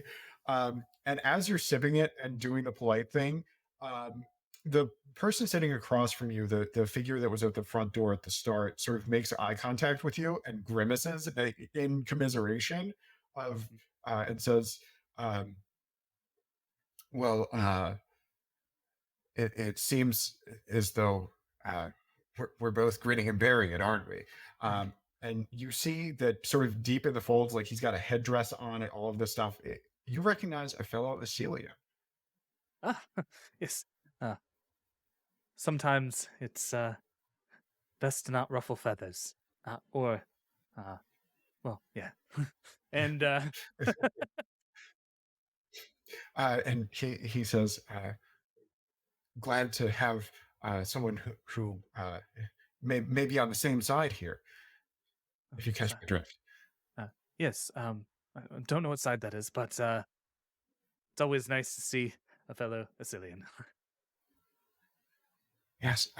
Well, if you're interested, I may need your hand, a helping hand with something a little bit later. Oh, I would be honored. Just let me know when you need me. I think it might be obvious. I But would I can count on you, definitely. can't I? Oh, absolutely. I would definitely like to get some kind of investigation check, or essentially whatever the insight would be Pick up on what he's laying down. picking up what he's Yeah. laying down. Yeah. I'm going to be agreeable because that is my personality. But you don't want to show your hands too much. Yeah. Go ahead and make a investigation check. This is going to be plus. Let's see, what's this? Yeah, this is going to be plus 40. You're getting a Plus 40? significant bonus here. All right, so it's going to be below a 72. Let's find out if we got it. Nope. Oh, I have no yeah, idea so- what he's talking about, but I'm just happy to be involved. Yeah. He's sort of like trying to cajole you into something in the future. Did you want to try and see what you could finagle for that butler to bring you? Oh, that was To Osbert or Solomon.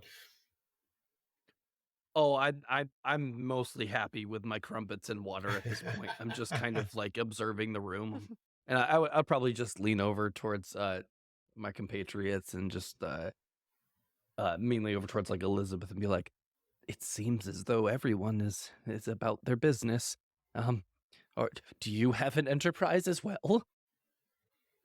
I laugh and I say, "Oh, this is my enterprise, or entertainment, as it were." And Sounds lovely. I go, "Yes, all of this, contracts and money changing hands. There's always a loser in one of these things. But at a party, I personally believe, and I realize like all of the just like insanity that's happening around here. I go, at a party, I think everyone wins." And I immediately put some whiskey in one of the tea and then down it. Oh, I hand you the flask. how fun. Yeah. Yeah, a little bit of whiskey to make the tea go down. That's right. So at this It's a point, spoonful of whiskey. yeah, some tea flavored whiskey. You hear some violin music echoing sort of behind and above you from another room. And at the corner of your eye, you see these pink and red flower petals drift around the door up the stairs. Uh, a different entrance to this ballroom than you used earlier. And they float on this non existent breeze. Uh, Everybody make a perception check +0. Ooh, Mm. +0. That's Ooh, so that's high, right? Yes, that is high. Or neutral, I think is what it was labeled as. Yeah. Because Okay. you're just Ooh, like maybe. stuck with Ooh. your own perception, and that's it. Okay. Yeah. All right. So we've got 2 successes. Am I reading Unless that it right has there? to do with scent, then I would have hit it right on the money. Does not have to do with Oh, scent. right on the money is good. If you No, get equal, Needs well, to be if it doesn't have to do with scent, then I don't. Could Oh, be okay. 28, I think. Yeah, Yeah. All right. Unfortunately. So Phineas, Yes. you, I believe, are the only one that clocks this 10 XP in perception. This is a magical effect. This is an illusion that is being created um, by this music. And you are able to see not only through the fact that the effect is being created, but you clock that it is a particular kind of illusion magic with that success. Interesting. And as the rest of you just see these petals just sort of floating in the air, and as though they're on a breeze and you do not feel a breeze, as this violin music continues to play, and then it beat between 2 movements, there is the door opens and a tall Gridarian woman, one of these harpy women, bursts through the door and she strikes a dramatic pose in a clattering of bracelets and then starts to walk down as then another Gridarian, this one playing the violin, sort of walks behind her. Lovely. And she, as she's stepping down, she's got the timing down. It's in beat with the music. She's got this structured dress that, like, obviously used to be vibrant green and in fashion about a century ago. She's got a lace scarf that definitely had fewer holes in it when it was new. And as she's moving around and sort of doing this sort of flowy thing with her hands, there's this clatter of bangles and bracelets on her forearms that have like come from 3 different countries and like 5 different decades. And she's got the facial feathering of Gridarians, and it flows into this loose curls of graying brown hair, which is done up with other bits and bobbins woven into it. And she wears brass caps on the ends of her talons that, you know, she's Gridarian, in place of her feet, that are also like dulled and patinaed with time, but they still catch the light a little bit as she walks down and she's framed by the view of the city by in these floor to ceiling windows of the ballroom, and she says, "Oh, welcome, welcome. Lovely to see old friends and new at the Haywood house. It's been so dreadfully dull these days without you." At this point, the music stops, and the Gudarian who was playing the violin goes over and plops himself out on a couch, um, as the hostess of the afternoon, Edith, goes around and starts introducing herself to people. Who do you think she approaches first of you? Sort of who makes eye contact or is made eye contact I with I think first? I'd be pretty eager to make eye contact. Like I'm kind of driven by curiosity is mainly what I'm playing into here, and just like fully engaged, curious about why on earth I would be invited to something like this. And I only think it's good, so of course, like, yeah, I'm here, I'm making eye contact. Mhm.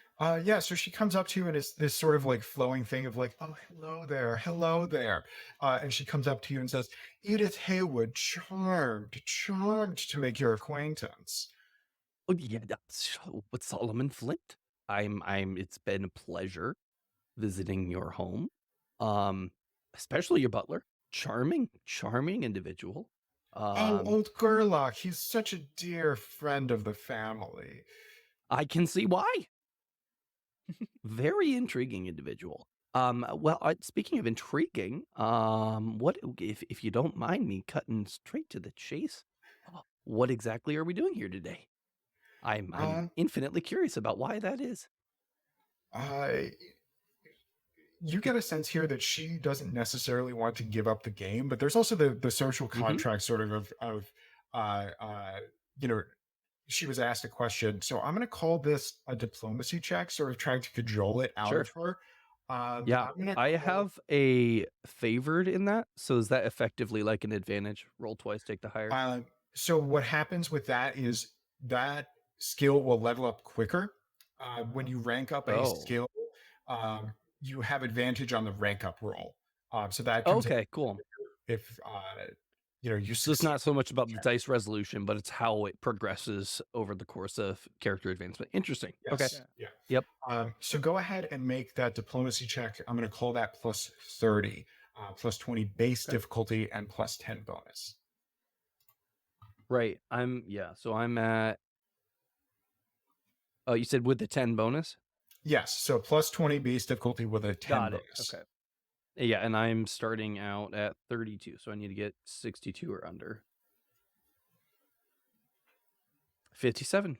All right. Go ahead and mark down. I believe I said 20, so that's 6 XP in diplomacy. And she Okay. leans in a little bit and does a little bit of a stage whisper, and says, "Why, we're going to be giving away the store, don't you know?" And her eyes flick up to the living metal column that's like the centerpiece of the bull ring. And there is you can see even from here down in the ballroom, there's a glittering piece of jewelry set in the middle of this column. And she's like, "We've got to have a little bit of excitement at this party. Who's going to get it? What's going to Oh, happen?" "Yes, mum's the word. Of course, of course. Oh, hi got it. there, darling."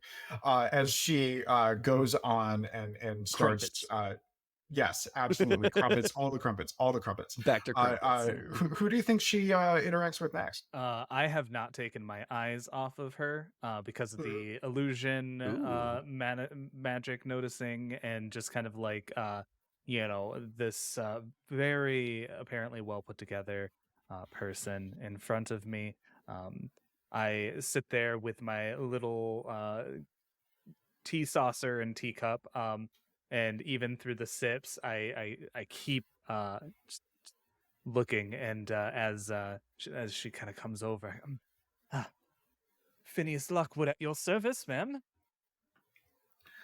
"Oh, charmed, charmed, I'm sure. I'm Edith. I'm the host of this little gathering, this little soiree. I am so glad you were able to make it. There, so many invitations were sent out, and so many people had just a little bit of curiosity about what might be happening here. Oh, yes, it's quite lovely home that you have here. Yes, yes, it's been a lovely home for so many years, but so dreadfully dull. Well, I hope you'll enjoy the excitement we have planned for this evening. Uh, and Of actually, course. if you'd like, you could sort of do a little bit of an investigation check there. Yeah. Especially so if reach out my hand, for kind of like that, is she lying to us? More than Yes. one ways, right? Yeah. So that's going to be plus 30 investigation check here. All right, so it's going to be a 62. Come on, Lockwood. 62. Ooh, that is quite a success. Right. And how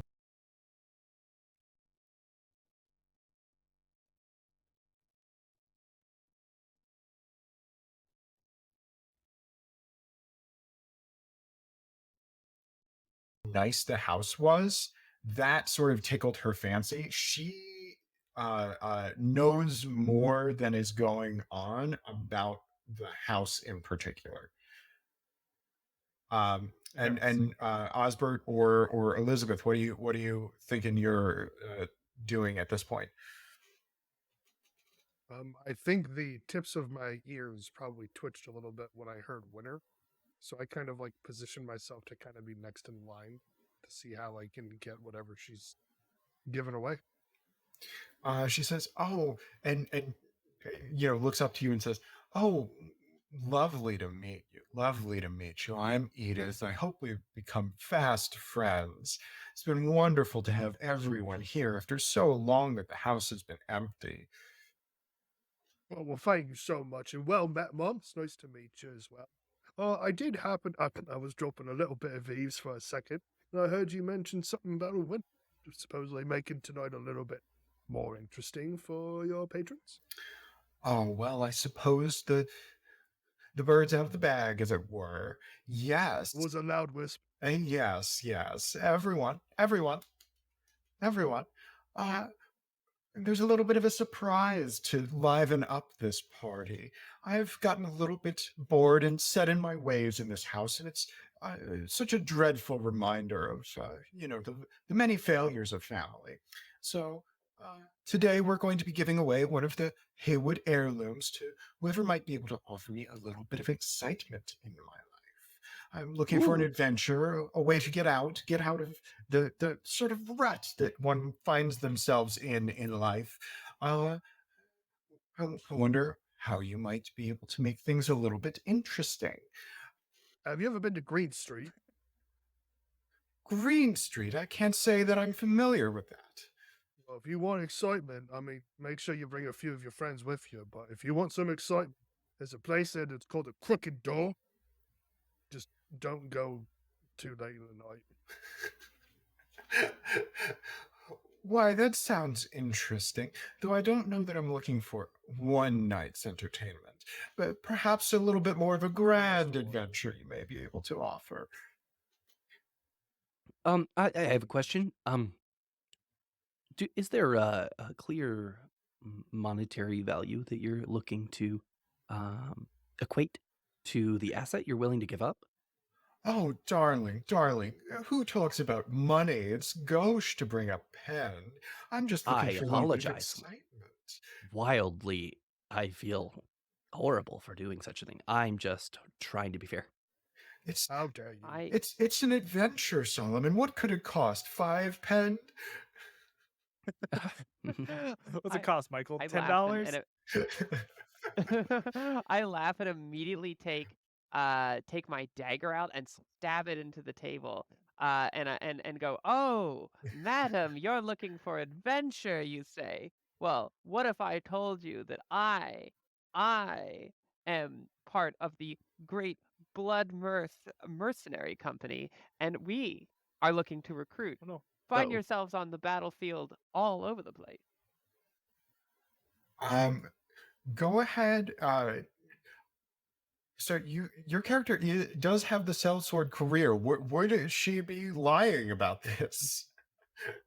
So I am being very truthful, but trying to hide the fact that this is clearly a woman of advanced age. That if I put her out on a battlefield, she will most likely get herself incredibly injured or hurt. Uh-oh. But I am I just think we I'm more lost you hiding down the there, fact again. that doesn't matter to me. That's fair. I'm gonna say that is going to be a diplomacy check plus 20 because it seems as though she's knowledgeable of her own age and how dangerous a battlefield might be. What kind of check plus 20? Diplomacy check plus 20, sort of trying to cajole her.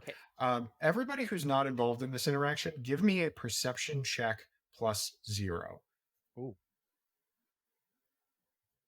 And Oh, Elizabeth fails this brutally. oh, yeah, that's a failure. But that, all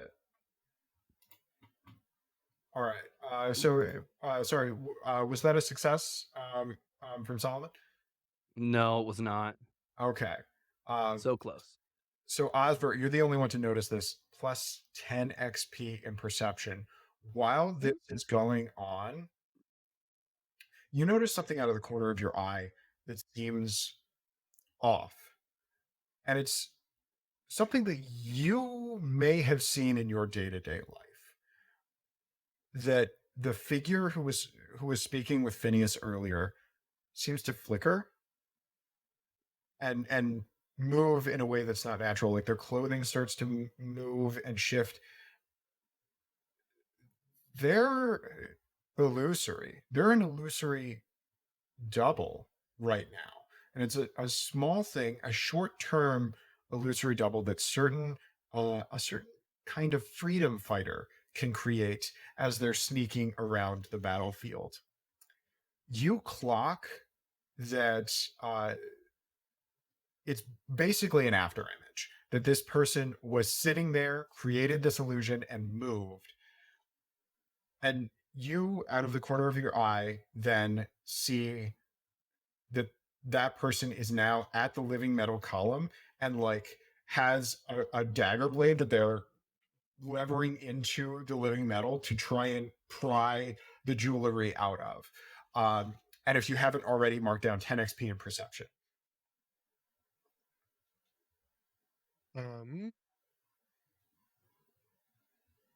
This was the person I was talking to. Yes, the person that you were talking to that said, I might need your help later. It's going to be obvious. I'm What? looking Somebody in the that's wrong willing direction. to steal in a more formal way is willing to steal in a more direct way? I'm trying. Okay, player thoughts here. Right? My hunch is it might be easier to steal the jewels from this guy, right? than taking it out of the chest. Myself, yeah, I want to see where this goes. This guy seems like a bit of a schmuck. In our last conversation, yeah, his hands don't have a lot of callus, is my guess. So I'm gonna kind of like butt into a conversation with Edith. I think that was her name, and then kind of yeah, I'll be a little bit brash, I guess. And then also trying to draw the attention of the butler as well. Maybe like getting a little bit too close to Edith to kind of make that happen. And so I walk up and say, actually, I just started up a business here where if you wanted to be if you wanted to fight pirates, you could get on a boat, make money, and then go fight some pirates. That's exciting to me. I've read that in books my whole life growing up. And from what I can tell and people I've talked to about it, it's very relaxing. The food is very good for the whole trip. And like I'm kind of spinning a little bit. Yeah, like yeah. I'm pushing. So you're trying to create a distraction here. I'm going to call that deception, and I'm going to say that that's a plus 20 check, and you're going to get a plus 20 bonus for like all the spittle that's flying. That nobody else is paying attention to anything else here. So that's a total of plus 40. Oh, heavens. Plus 40? Yes. Oh no. Okay, yeah. So It would have been 88. Oh, That's crazy. oh, so close, so close. So what happens Now, here is is there an not. equivalent of like a oh crap help, like kind of like could somebody provide a help action kind of function? Is there a thing like that where even though we know he botched it, we can It's recover, or is it resolves? it resolves in a sort of a fail forward thing. If you want to try and finesse on the roll, it's got to be before the dice hit the table. Totally. Gotcha. Yeah. So what happens is you do distract some of the people here with this thing, but what you don't get is the person who has not paid attention to social niceties at all, which is the Macron who's been fiddling with the thing and then occasionally looking up and then fiddling with the thing. And then she looks up again and says, "Look, a thief." And so everybody else was distracted by your thing, except for the one person who was not paying attention to the social interaction at all and clocked what was going on up there. And at this point, everybody sees. I'm going to join in. Hey, Steven! And I feel like everybody's I feel like "Oh." Jackie would also probably be, or not. Sorry, Jackie. Elizabeth would probably also be like, "Is it me? Am I the thief? Oh wait, no, not me." Yeah, no. haven't So stolen what I anything yet. immediately do is I touch sort of the surgeon's kit that's in my pocket and realize the sort of direction that the Macron is facing is not where I am right now, and I go, I mean, a thief. So what happens in this moment is the guy starts for a little bit and continue and like is sort of half doing this while everybody else reacts. The Vatir, the nobleman from earlier, says, "Well, that's supposed to be mine," and he grabs an axe and starts getting ready to with force assert his claim to the jewelry. As the figure up there sort of sheds off the outer costume, and underneath he's got sort of much more uh, functional clothing. Um, stay away, or I'll gut the lot of you. This tiara belongs to me and everyone else in the lower city, and I'm taking it now. How do you think she I'm got a up little bigger here? than you. But- Sorry, no, go ahead. Sorry, no, I respond. And he like has a second weapon that he's pointing at everyone sort of nervously as he's trying to finagle the tiara out. What do you all want to do? I'd like to pull out my gun.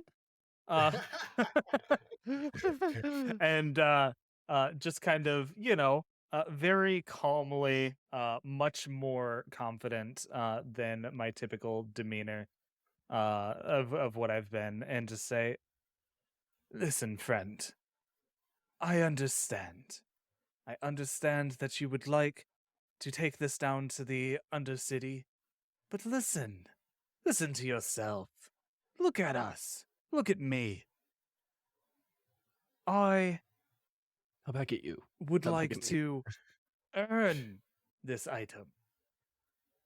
Show them that they're not right about me. Do you really want them to be right about you?" Go While I'm ahead pointing a and- gun at him. Yeah. Smiling the whole time. Yeah. Do you want This is them going to be be right your about call whether you? want to call it, whether it's going to be diplomacy or command check to threaten. Yeah, I think it's d- going to be a command check to threaten. Okay. Let's see. So where's command under? Command is under social. Social. Yes, And I look get it a on up there. +5 general bonus to that. Yes. Nice. And that is going to be plus 20 base. It's plus 0, but you are in fact, making it appeal to him in a threatening way. So it's got to be a 63 or lower.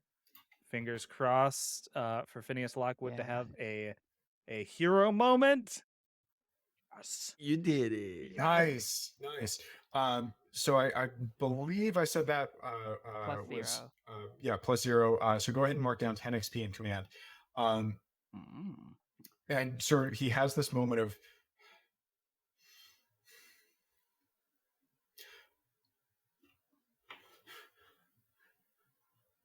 okay. Okay, I'm going to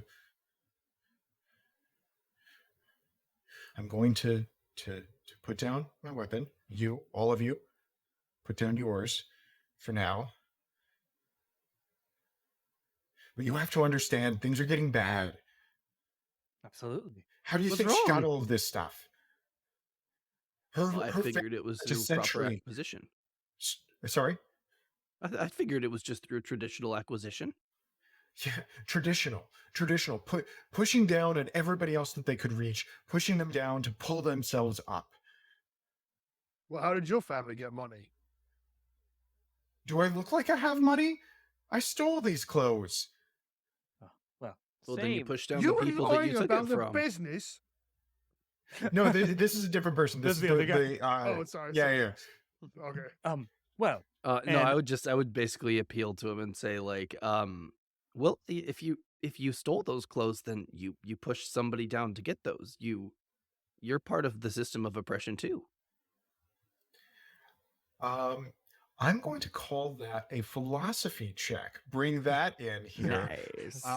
So Yes. philosophy, this is going to be opposed by so that is going to be philosophy plus 10.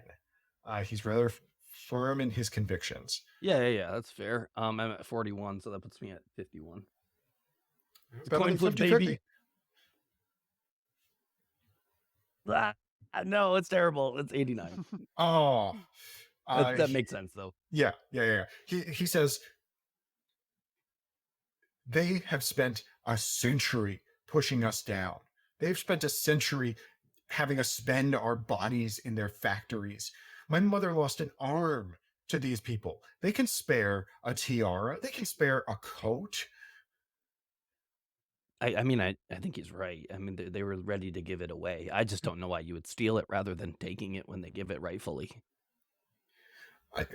You think this man who's got a weapon bearer to me is going to go without it? And the nobleman who was trying to sell you basically on NFTs has been creeping up the stairs with an axe in his hand, and he's just sort of just pauses there. Well, I was going to buy it, sort of. What is Edith doing right now?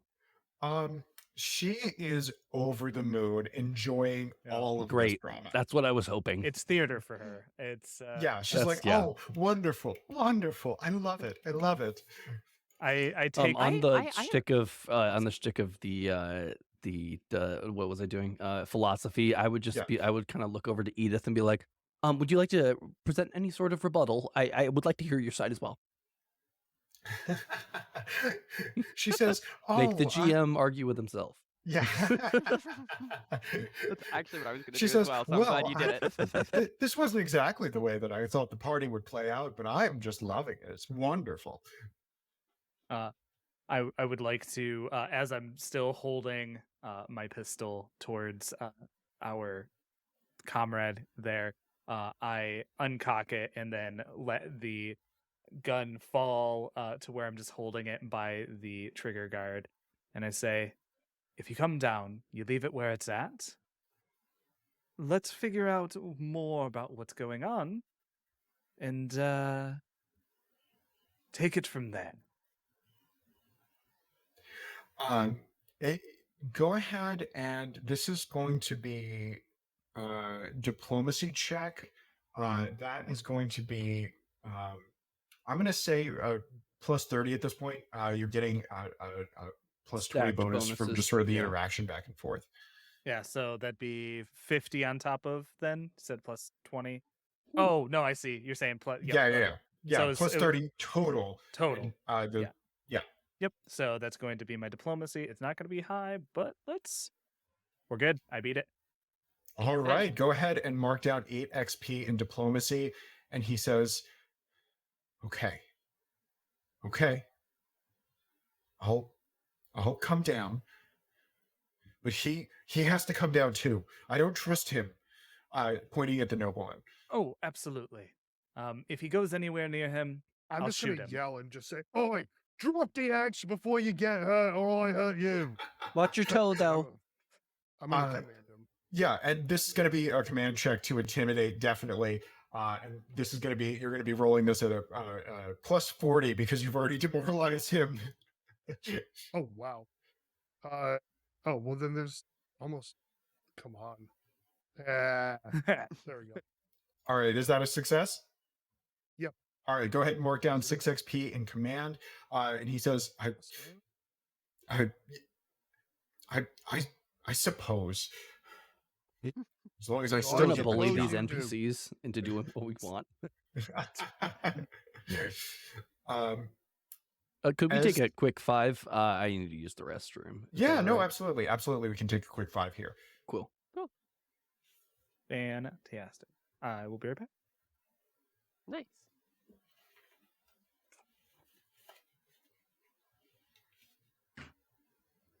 You're doing a very good job, Mike. Thank you. Thank you. I'm really liking the skill checks. Oh, it's so much fun. It seemed really complicated at first, but then I realized it was like, if it's a plus 10 that's being added, like what? It's 10, 2, 8, 3, 6, 44. And then, yeah, so you just kind of have like your difficulty scales, and then depending on that, the XP you're going to get back. Yep. Yeah. I think That's you're the a first really- playtest to ever figure that out live. That's awesome. I like brunch. Yeah. So, Yeah, Nice. Take 4 in investigation. there you go. Yep. And then when we finish with this quick break, I'm going to check in and see if anybody is close to ranking up yet. I am 6. Oh, okay. It's like my Nice. first rank. Yeah, I can see what you meant by you tried to make a system that could easily be applied to a lot of things. It looks really complex, but it's really not. Yeah, it's also all right in front of you, and that's one thing that has been good to have when we have the form fillable PDF, or I myself usually end up using the spreadsheets, because that means that it's a lot more of talking back and forth at the table and encouraging people to like really get involved in sort of the physicality of the world. Yeah. What does is the rank additive towards the DC, or is it? Oh, okay. Yeah. Sorry, yeah. So Oh no, it's already added into your total. Yeah. It's already added Okay. into Yeah. your total. So the Yeah. way that the skill total works is you've got your rank, and then your 2 attributes that are listed right by that skill contribute to the skill total. The leftmost, the primary attribute, also contributes to how quickly that skill ranks up. Interesting. So, for instance, unarmed is strength and endurance. When you rank up unarmed, you add your strength modifier to the rank up. So, a higher attribute contributes a little bit to both the current skill level that you have and also how quickly your skill ranks up. That's cool. How is the and there's- modifier for the skill or for the attribute used? Sorry? The modifier versus like when would I guess when you're ranking, or not ranking, when you're adding up what you get to a skill, are you adding the modifier from the associated attributes, or are you adding the actual full value of it? The actual full value. Okay, the so what are modifier- the modifiers used for? The modifier. So if I could answer this, is that it's used in rank ups. When you rank up your skill, you roll a d6 and you'll add the primary attribute modifier. On top of that, there are just many other mechanics that individually use the modifier. A good example is like classic melee damage will use the strength modifier. The amount of animal companions you can have at once is your wisdom modifier, and very much a lot of things like that. Okay, cool. Awesome. And there's a couple of other ways that things interact with various attributes. So the amount of actions you have in combat and how far you can move in combat comes from your speed stat. Yeah. So you can invest a lot in speed and have a lot sort of short term in combat, but that also means a character with a high speed may advance more slowly because there are actually no skills that speed is a primary modifier for. Oh, okay. Interesting. Yeah. So before we get back into it, I just wanted to check: is anybody close to ranking up a skill? Are they close to 20 XP in a skill at this point? No. No. Okay. My most is a 6. Same. I got a decent spread. I'm still very proud of it. And my 6, by the way, is in Yeah. pickpocketing, and I continue to be proud of that. Yeah, I've got like a 6, a 4, a 4, and a 4. Okay. Yeah, so leveling in this game can be slow in that you like get a bunch of skills close to ranking up, and then all of a sudden you'll get them over the hump, and you might jump a Yeah. full level off of like 3 skill checks. Right. So yeah, getting back into it, you all have managed to talk everybody down off of the ledge, basically, to come back down to the ballroom and rejoin the party, as it were. Everybody make a etiquette or um, I'm going to call this etiquette or perception check. Etiquette is going to be plus 30. Perception is going to be plus 20. Perception's plus 20. Yes. So perception is a So little it's bit more easier? difficult. Oh, no, more difficult. Got it. Yeah. Yeah. The lower number Sorry, makes yeah. it more difficult. I failed my Okay. etiquette check. Okay. I definitely passed my etiquette check. Yeah. That is Oh. No, quite I a did not success pass. on etiquette. And sorry, what was the last one? Was that a success? I needed a 71 and I did Fail not for get Osmond. it. Okay. Okay. So only one of you clocks this. Go ahead and put down 6 XP in etiquette. You're getting a little bit of a bonus. Edith seems a little bit huffy that things have calmed down. And she's got a little bit of a tweak to her mouth as she gets the party going again, and she's like, oh, this was a wonderful little bit of excitement. Now I was wondering if we might be able to talk a little bit more about what adventure that you all might be able to offer. It's definitely not going the way she planned at this point. What is the most exotic foreign thing that I could bring up? However, like maybe, I don't know, like not I'm not trying to fib it, but maybe like be able to inflate the significance of like something from where I am from versus where we are. Is there something super exotic I could bring up in that way? Well, like you would have been from New Meva, which is a country, hundreds of miles to the west. They've got, a Senate that's thousands of years old. They've got, temples that are dedicated to the wolf mother goddess. Like you've got worldly experience outside of this city. Yeah. I would just look at her and say, what do you know of the divine, the worlds beyond, the truth of our reality? I could offer much in the adventure of pontification and philosophy and learning of what could be. If you will, an adventure of thought. She says, oh, that is wonderful, darling. My friend over here, Delmar, is not so much motivated in his pursuit of his theological studies in his station. And she gestures over to the Gridarian who was playing the violin earlier, who's just sort of lounging on a settee, just sort of grabbing grapes and just plopping them into his mouth one at a time. And he says, what? I did your entrance. And she says, I might be interested in something like that. Go ahead, and I'm going to call this diplomacy or divine. Divine would be plus 30. Diplomacy will be plus 20. Divine getting a little bit of a bonus. Now, my 5 general bonus divine checks, is that already calculated into the total over here?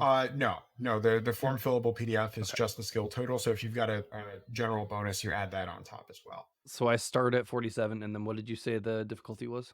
Plus 30. Okay, so I had 77.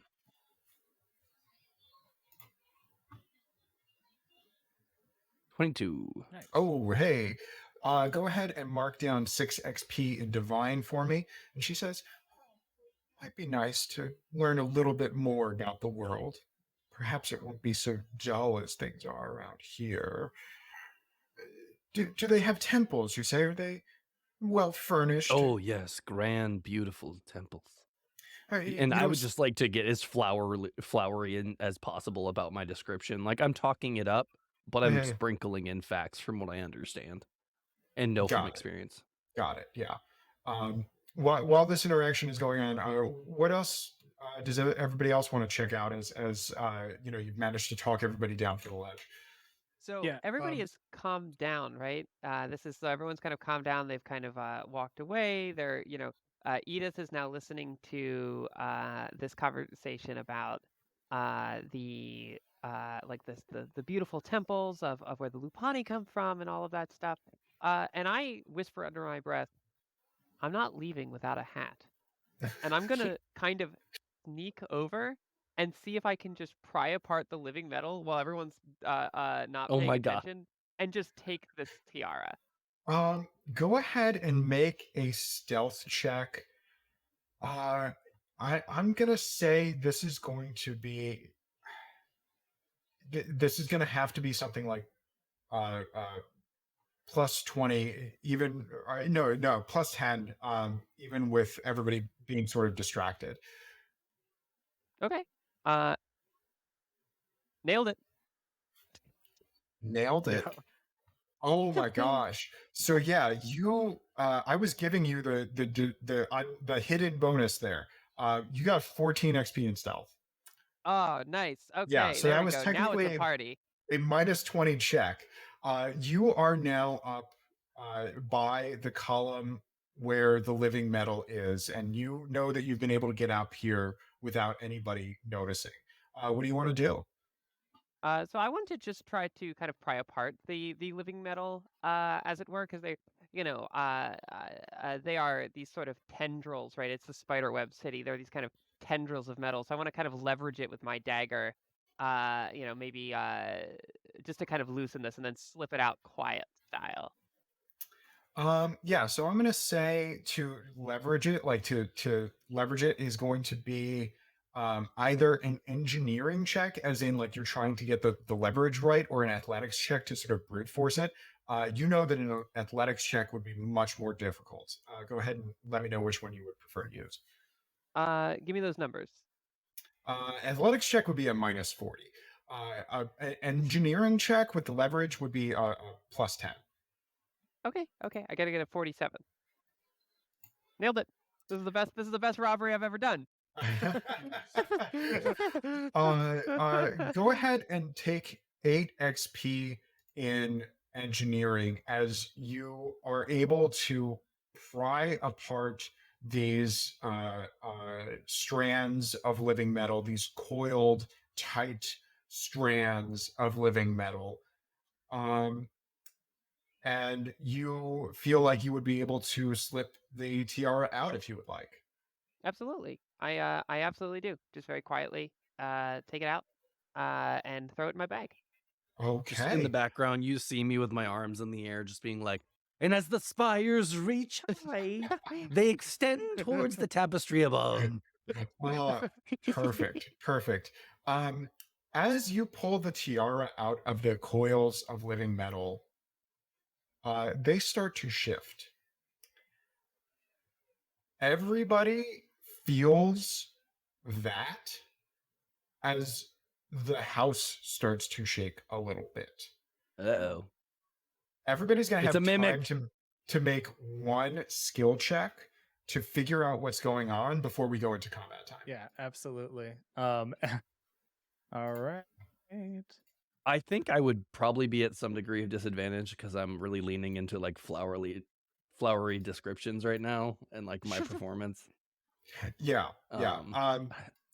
So everybody tell me what it is that they would want to do, and we'll figure out exactly like what kind of check you might be making. What kind of knowledge roles would be associated with The arcane this kind type of thing. technology? Yeah, like this arcane, Yeah. Is So something like engineering? science or engineering. Engineering would Okay. be like the physical, like leverage and simple machines and stuff like that. Science would be like, what do I know about this sort of technology? Right. You could also do something like perception or woodworking, metalworking, stone cutting. It's a brick house. There's wooden Right. floors. Sort of tell me what you're looking at, and we can figure it out. I think that because I'd be in the middle of talking, it's probably just going to come down to what my perception is on top of everything else. I don't think I'm really going to employ much else. I am going to do the engineering because obviously a house like this is not going to start shaking for any old reason. And I would like to just kind of peer around my surroundings to kind of be like, what's broken? Yeah, so the perception check, because you're distracted, you're going to be operating a little bit of a deficit here. It's going to be +0. Engineering check is going to be +20. Asbert, what did you want to do? So I don't know what's going on in this room. I know I'm not smart enough to figure it out very easily, so I'm just going to go ahead and grab that axe so I have another weapon. Oh, I'm going to nice. say you're going to make a pickpocketing check. +30. You're getting a significant bonus to sort of snatch the axe from him. Okay. Right, Put that axe 30 down. is- It's mine. 62 is the DC. Nice. I All am right. adept at axe snatching. Mark down, you have a fine quality hand axe. And also mark down 8 XP in pickpocketing, as you just it's hard to call it pickpocketing. You literally snatch it from his hands. And also that was a failure on the perception check. Is that right? Yes, it was. Yeah. Okay.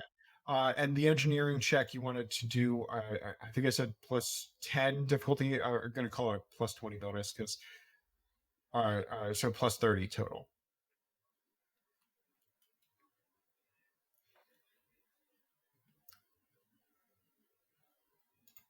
Sorry, were you gonna make that roll or? Oh, what was that? Mess. To do it. Sorry. Oh, I did not realize that you were talking to me. Oh no! Perception. Oscar, you made your roll to Oh, snatch. sorry, I mixed stuff up. Who were you referring to? I think it was Phineas who said that they wanted to. Phineas to failed. Do the Engineer. Phineas failed. Yeah, Okay. got it. Yeah. Phineas very much So, failed. Sorry. And Elizabeth, what did you then- want to do as your?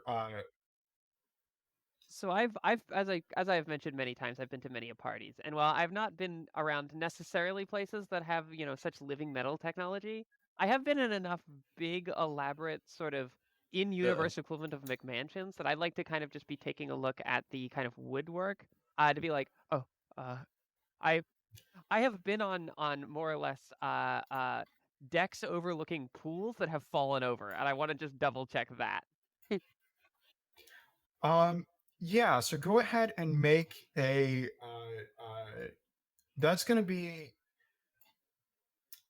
that could Structural theoretically integrity. be etiquette or woodworking? engineering or woodworking. Yeah, so which one would you prefer to do? Woodworking for sure. Woodworking, I'm going to call that woodworking +20. Okay, we got to get a 55. We know what's going on. All right, go ahead and mark down 6 XP. The shuddering that you felt was something moving the joists underneath the floor. And Ugh. there was a sinking feeling as you pulled the tiara out, and there was a corresponding movement, a corresponding relaxation from the strands of living metal. I want to immediately announce to everyone. I want to go, what did anyone else feel that? The ground is so unstable. You Yeah, as so- you alert us to where you're standing. Yeah, but I have the tiara's in my bag, so I'm just hanging out. Yeah, What are you doing over there? Yeah, Pretty sure it wasn't me running. I do believe I was in the middle of saying something. Yeah. So as Excuse this me. happens, you call attention to yourself, basically having successfully stolen this thing, and they see the tiaraless column, um, and you standing next to it, uh, as the strands of metal, like a knot in a muscle loosening, just start to fall and crash down. I'm going to need you to make a dodge check -10. Okay, Elizabeth. now I've been doing really good. I've been doing. You said -10. Yes, dodge check -10. This is going to be somewhat difficult. That's Uh, so interesting. Okay.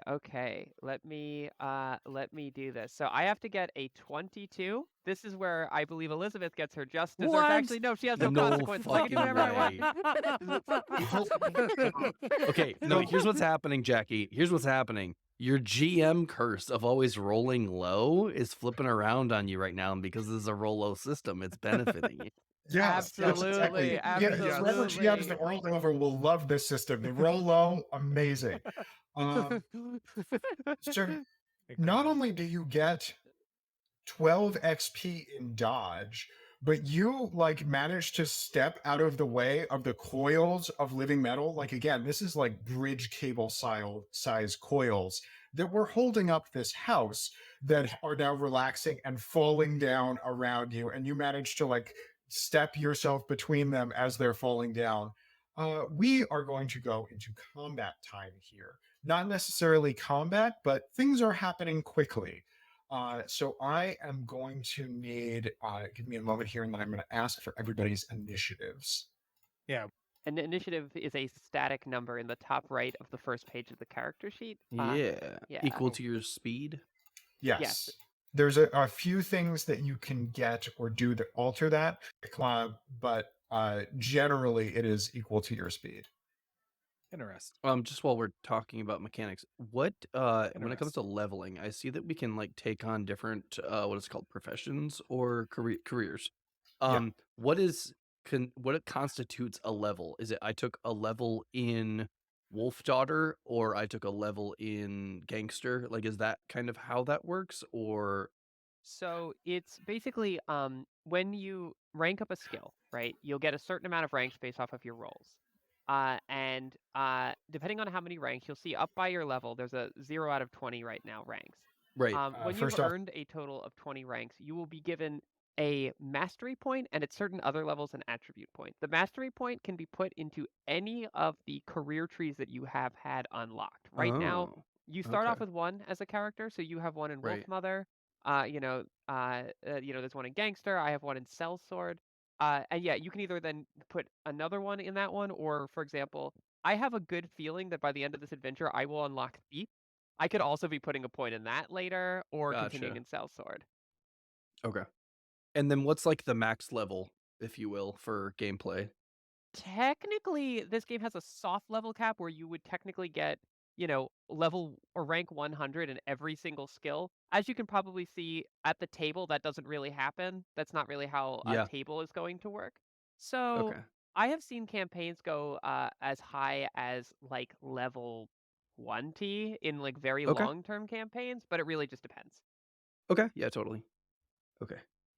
Sorry, not to take over on mechanics.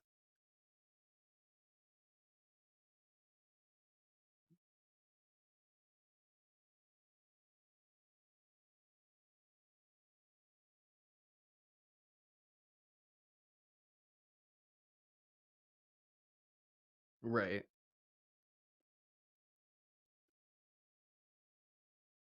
Yeah. Cool. Osberg, can I get your initiative? Yes. Oh, birdie. No, it's a static thing on your Oh, on the top right so of your sorry. sheet. I thought it No, was no, additive. totally fine. It is 12. 12. All right. Phineas. 15. 15. All right. Fast boy, Phineas. Elizabeth. 12 as well. 12. All right. and then Solomon. Absolute curveball. You won't see this coming. 12. All right. Can I get Phineas, Osbert, and Solomon to roll d10s? You mean Elizabeth? Because right, we're all the Oh same. yeah, sorry, Elizabeth, Osbert, and Solomon to roll d10s. Lowest one's gonna go first. Darn it. I rolled a 10. Okay, and I'm rolling here. Nice. All right, Elizabeth is going to be able to go first, and then Osbert and Solomon. I am going to bring everybody over to our battle map here. Oh boy. Woo! You are in the ballroom of the Haywood House, overlooking the industrial center of the city. Just sort of I can see my house. yeah, just sort of putting everybody here. You have a house? So down here is Edith, Phineas, and Elmine. The Macron over here, we've got our Aselian friend. We've got Osberg down over here, and Ivar, and or the Vaetier noble, and then Delmar. Gerlach is over here. And up first we have Rodolfo, who is going to say, "Hey, the tiara's gone. Did you take it?" And he is going to spend his 6 movement points. I'm going to make sure that it's not more than that. No, he has 8 movement. He is going to get all the way up to you, and he is going to brandish a weapon in his hand, a knife, and say, "Did you take the tiara? What did you do with it?" I want to kind of motion to my flask of whiskey and go, "What tiara?" I'm gonna need a deception check. This is gonna be +0. +0 deception. I have to get a 45. I have been doing so good, and we are going to get. Yep, nailed it. Oh my No freaking gosh. way, man. The dice love you today. That is going to be my 10 gosh. XP or actually 8 XP. You were operating at a little bit of penalty there, considering the Sure. situation. 8 XP in deception. As he takes a moment and says, You're "Well, a tiara. what?" and is a little bit dumbfounded there, and he is going to take a step back, or actually he can't take a step. He used all of his movement, and he's going to say, "Someone stole the tiara. You have managed to throw a little bit of the suspicion off of you." And then Phineas, Ooh, you're that up. was- Phineas would like to approach the two of them, and what I want to That so- was on accident. oh Yeah, so sorry. It's a little bit about the geography here. oh This railing is about 2 Gotcha. meters up. The way up is there's 2 stairs. So if you wanted to climb, you could. That would involve an athletics check, though. which would probably be my action. So this is No, the so whip of the Elizabeth way right this here? works is you have a certain number of action points that you can spend on Okay. whatever you would like over the course of a turn. Over the course of a turn, you can only make 1 movement per turn. So Gotcha. you can choose between a step, which is 1 square, a full movement. You could sprint, but you can spend your action points otherwise however you would like. Yeah, so this would the be different actions have different action points. it's an athletics Yes. check, you said? Yes. I Yes, would and in it's- fact like to do this. I would like Okay. to attempt to hop up there. That is going to be a athletics check +20. It's a fairly easy climb. So okay. And So did I hear you correctly with action points? Basically, a square of movement is 1 action point. A square No, of movement is 1 movement point. Action points, Oh. you have a pool. You can use them on various things. So was Got that it. a success? that was a success. And what I would like to do Cool. is I would like to kind of put my hands near them, both of them, and I would like to kind of like feel inside bags, but as almost like I'm walking up, I'm like, listen, there's no reason for any of us to be getting so riled up. We don't know anything. And I would like to essentially, using some of my skills as my special career, just be like, you know, little pickpocketing, little feeling around. Not even no gun out, nothing. Just like, oh, you know. Yeah, a visual pat, an ocular pat down. Uh, Elizabeth, what is your perception? My perception total is a Yeah, your perception. 32. 32. All right, so you are going to be doing this at a plus 20 bonus, not necessarily to get something, if sort of reading between the lines here, not necessarily to get something, but to sort of like feel if there is something. Is that Yes. right? Yep, essentially. I'm not Yeah, trying to so not trying to rob anyone of goods. I'm trying to suss things out with just let's go back to everyone else. And so I yeah, it said plus 20. yep, plus So 20. I got to get a 59 or below. Oh my god, you rolled a 1. Oh, critical success. The first critical success.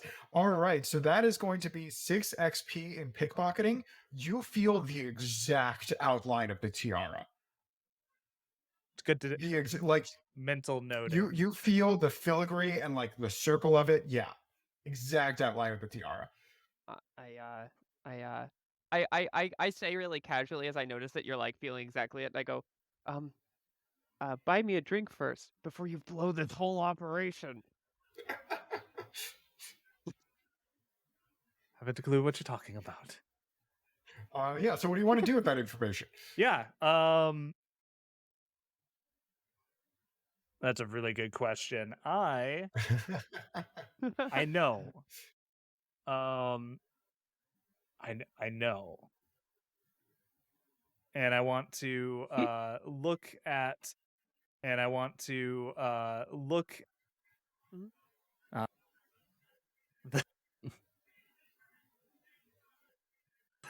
give a nice little wink back at her. And For viewers at home, be like, this is a very obvious wink. my compatriot in front of me. Yeah.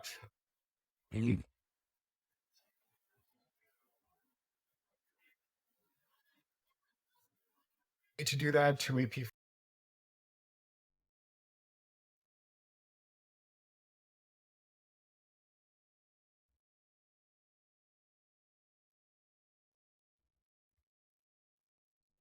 For the move, you technically have one.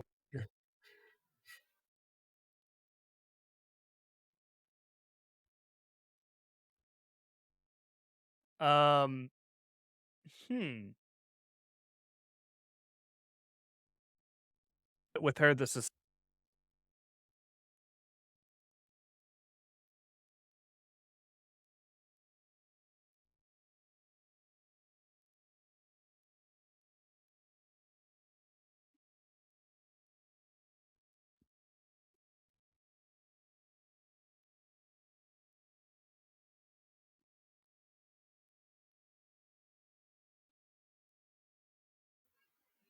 Got it.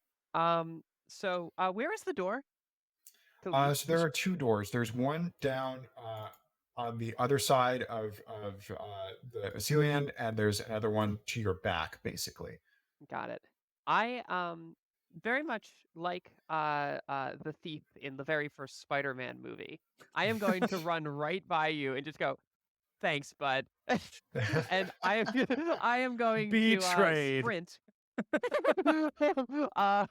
I'm gonna sprint, which is a 3 action point movement to move double my speed, or double my movement points, as it were. Which in this case, as this pre-made character is, I can move a total of 12. So I'm going to go 1, 2, 3, 4, 5, 6. Keep me going as long as I can. 7. And also you come out to a hallway. There is a door directly in front of you, or you could go towards the front door. I'm going towards the front door.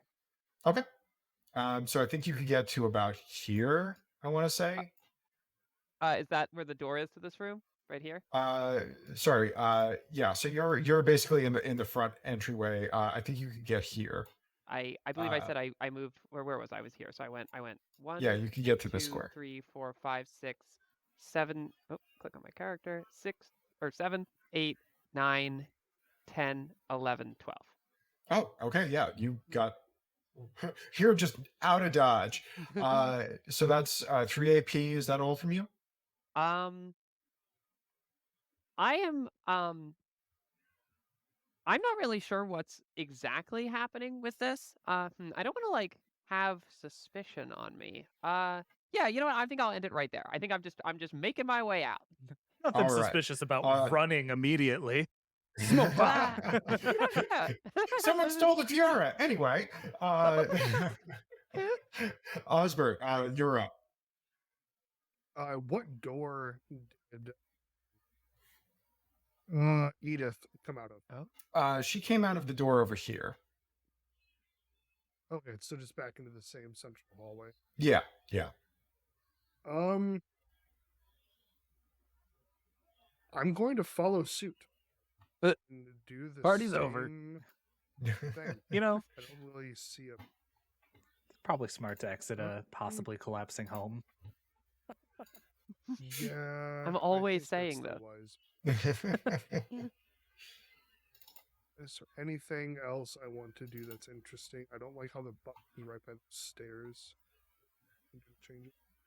Yeah, I'm gonna make a beeline and I'm gonna follow Elizabeth. And as I do so, I'm going to give a look over to Solomon and just kind of Like they always do Shrug. this in the middle of Yeah. my stories. yeah. Sounds gonna shrug and just like, and I'm gonna go. I'm gonna actually there's a couch there.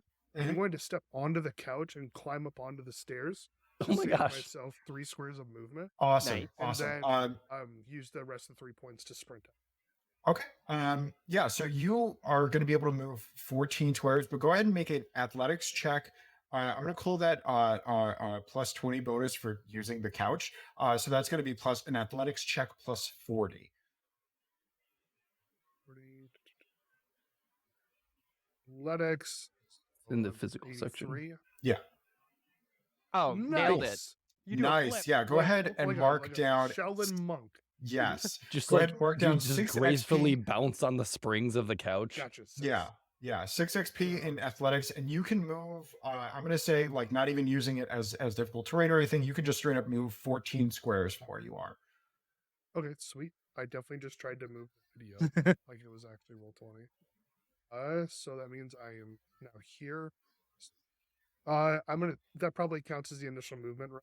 So now I'm at 13. Yep. Okay.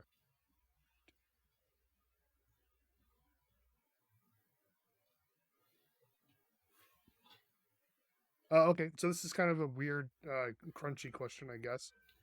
If there are 2 squares that are adjacent to each other with a wall that is like on the other side, do you have to go into the next square and then go down, or can you hop diagonally? You can hop diagonally. You can hop diagonally, yeah. Talking about this corner here, yeah, you can hop diagonally. That's what I did.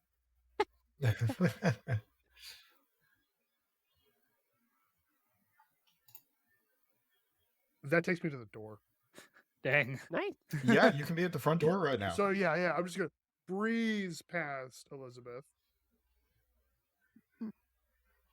and trucking. Yeah, Nice. yeah. You know things are So going like down. awkward fast walking. Yeah, exactly. I actually have 2 pink weights too. Yeah. Oh my gosh.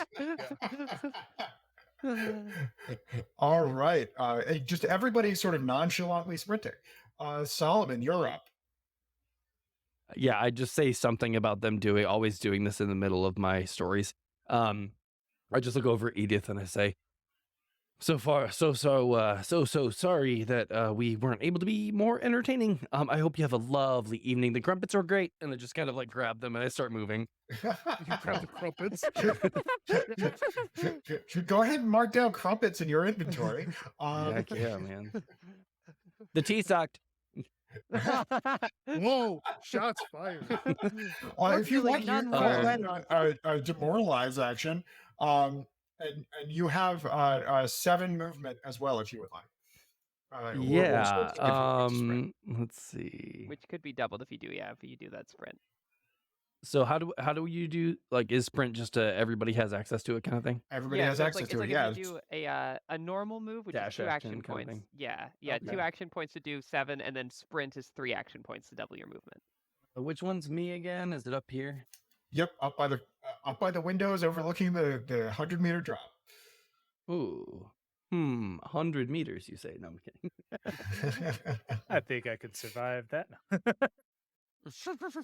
Now, when we said this game was crunchy, 2, 3, 4, Wait, is there fall 5, damage in this? 6, No. 7, 8, 9, 10, 11, 12,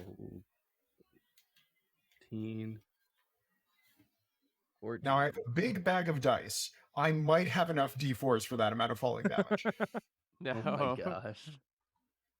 Yeah, just make sure you pick them all up because you're gonna ruin your day tomorrow. Okay, yeah. So I just book it. I mean, I'm following with the pack, if you will. Yeah.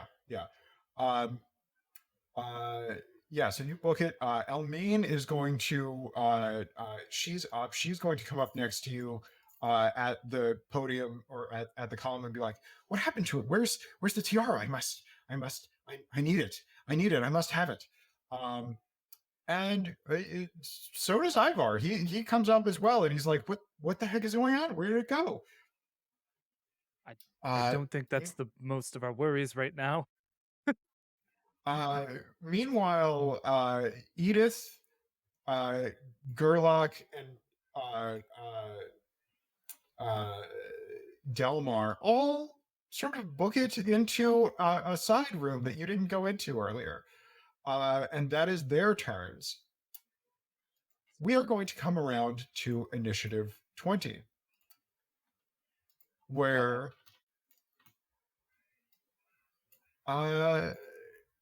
more of these strands of living metal fall out of the column. Everybody in this area needs to make a dodge check -10 as more of them thud down onto the floor.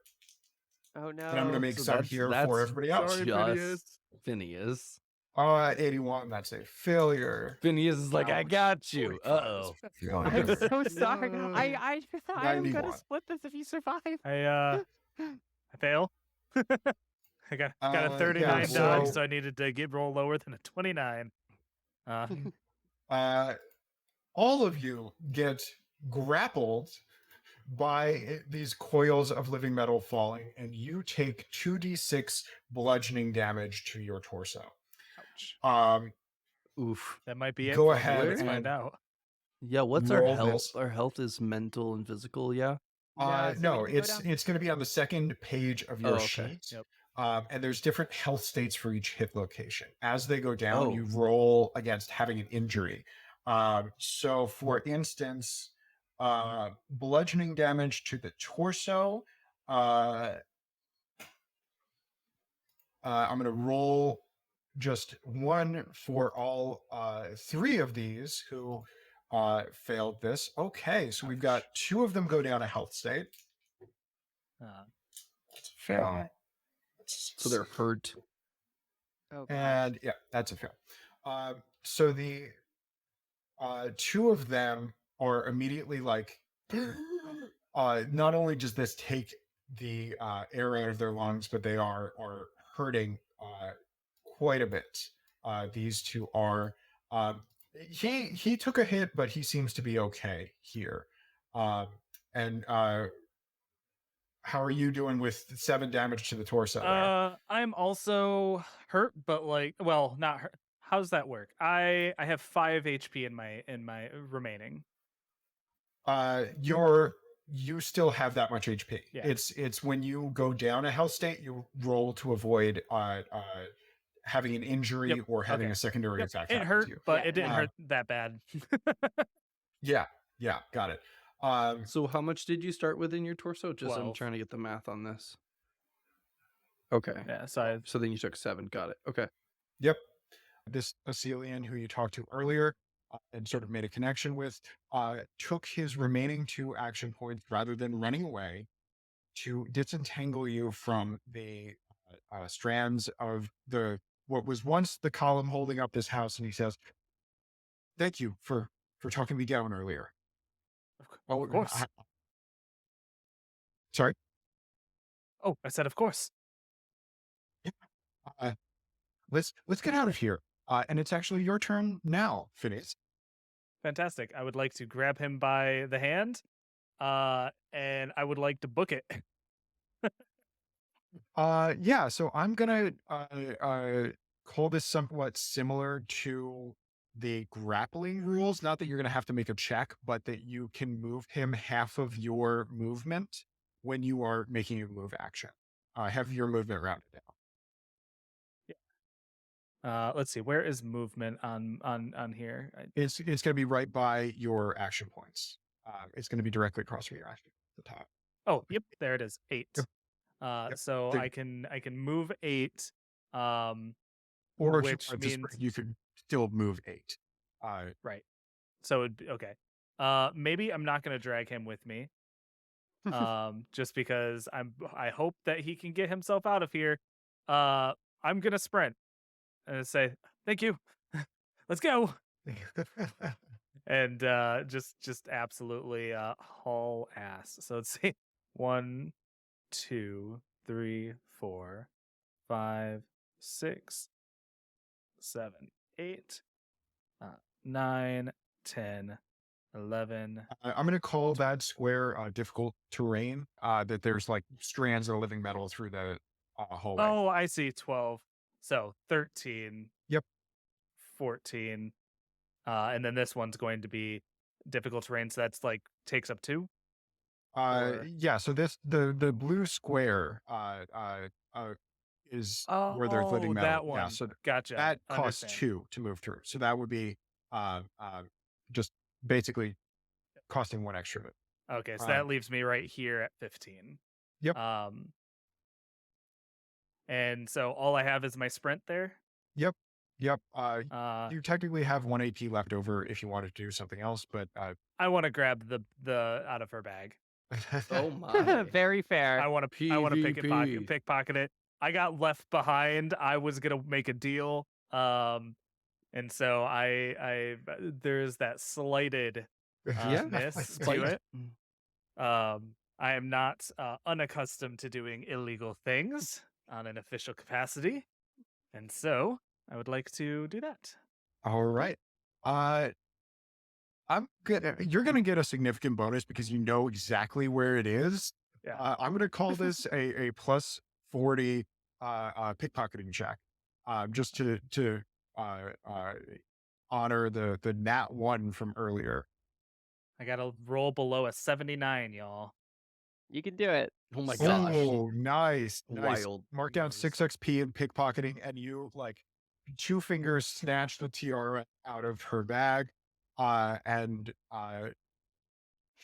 that's your turn.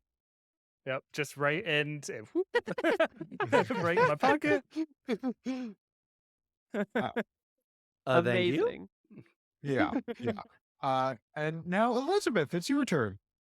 One thing I'm really excited about is I believe mechanically when this is all said and done, we're both going to unlock Thief. And it's still going to be amazing. But I think you did that very, very well. So there's no way that I'm running away from a collapsing house. There's no way that I know you stole it. So I'm still under the impression that I'm good. So I'm going to spend my entire turn continuing to run away at full speed, thinking that I'm getting away with the tiara. So 1, 2, and then I'm going to go out the door. Yep. Yeah. And you're and now this is- on the wooden walkway with all these statues around. Cool. 3, 4, 5, 6, 7, 8, 9, 10, 11, and yeah, I'm like running down the street, honestly. Yeah, Well, you're on I'm the street outside. It is yeah, still like mostly abandoned neighborhood outside. Just full Yeah. Forrest Gump run, just like and they say she never did check for that tiara. So yeah, that's I'm gonna make that my whole turn. I'm just All running. right. Osberg, Elizabeth just sort of like Forrest Gump ran by you. What do you want to do? So as we're running by, I kind of like I look to the right and I see a really nice, like pretty much just upgraded jacket of like mine. So I'm gonna jump across, I'm gonna grab it, and then I'm gonna beeline it out as well. Awesome. As I'm beelining though, who had the least amount of movement? Wasn't that Solomon with 7, correct? yeah, I have 7. Is there any way that I can like grab him and help him move out of here faster? So if you Like, wanted to do kind of that, aid his movement with mine while yeah, destroying my movement. the number of squares that you're going to move with that is basically going to be difficult terrain. So it's going to cost 2 points of your movement for every square that you move him. Oh, okay. And then at that point, it would just even. Yeah. Okay. Yeah, I'm gonna beeline it out as well. Cool. Mark down a fine quality ornate coat Yeah. in your inventory. And go ahead and move yourself out. Does it have an inside pocket? I mean, of course it's got pockets. Yeah. Then it's a good jacket. Then it's Yeah. a good jacket. Yep. Okay. All right. Cool. Yeah. And then I guess I should be able to make it.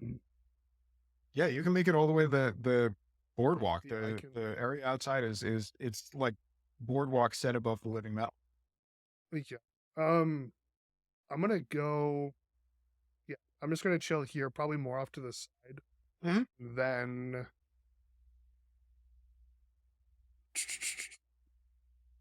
I'm gonna keep the axe. I was gonna throw it away, but no. That'll be my turn. All right. So Solomon, you're up. Again, curveball. I'm gonna run. So yeah, that's 14 again. 1, 2, 3, 4, 5, 6, 7, 8, 9, 10, 11, 12, 13. Well, is anybody? Are we going 2 different directions? Are we going this way? Are we going this way? I don't know. I'm gonna go, and I point in this direction. I'm like, I'm going that way. Okay. I'm gonna watch the house. Actually, I want to see what's happening. I haven't stolen anything. The jacket. Yeah, no one knows about this. No one knows about that. It didn't happen. Yeah, I want to watch the house to see what happens. I'm just gonna run up next to Elizabeth, just real quick, role play. Just running, and I'm just like, was it my story? and I go, I want to look at you and I want to say, your story was amazing. You paint an amazing picture with your words. I Thank just you. happen to know when it's time to leave a party. That's good Yes. information to know. Oblivious. Yeah. Yeah. So one last thing is you see Edith and her butler and Delmar climbing out of one of the kitchen windows, and the butler has a go bag like over his shoulder, and also I assume Phineas, you are booking it out as well, just sort of coming out of combat time. Absolutely. Yeah. Yeah. So as you come out, you see that the entire house starts to fall in, going down the cliffside. I'm going to make a roll really quick here to see if our Athelian friend manages to avoid this.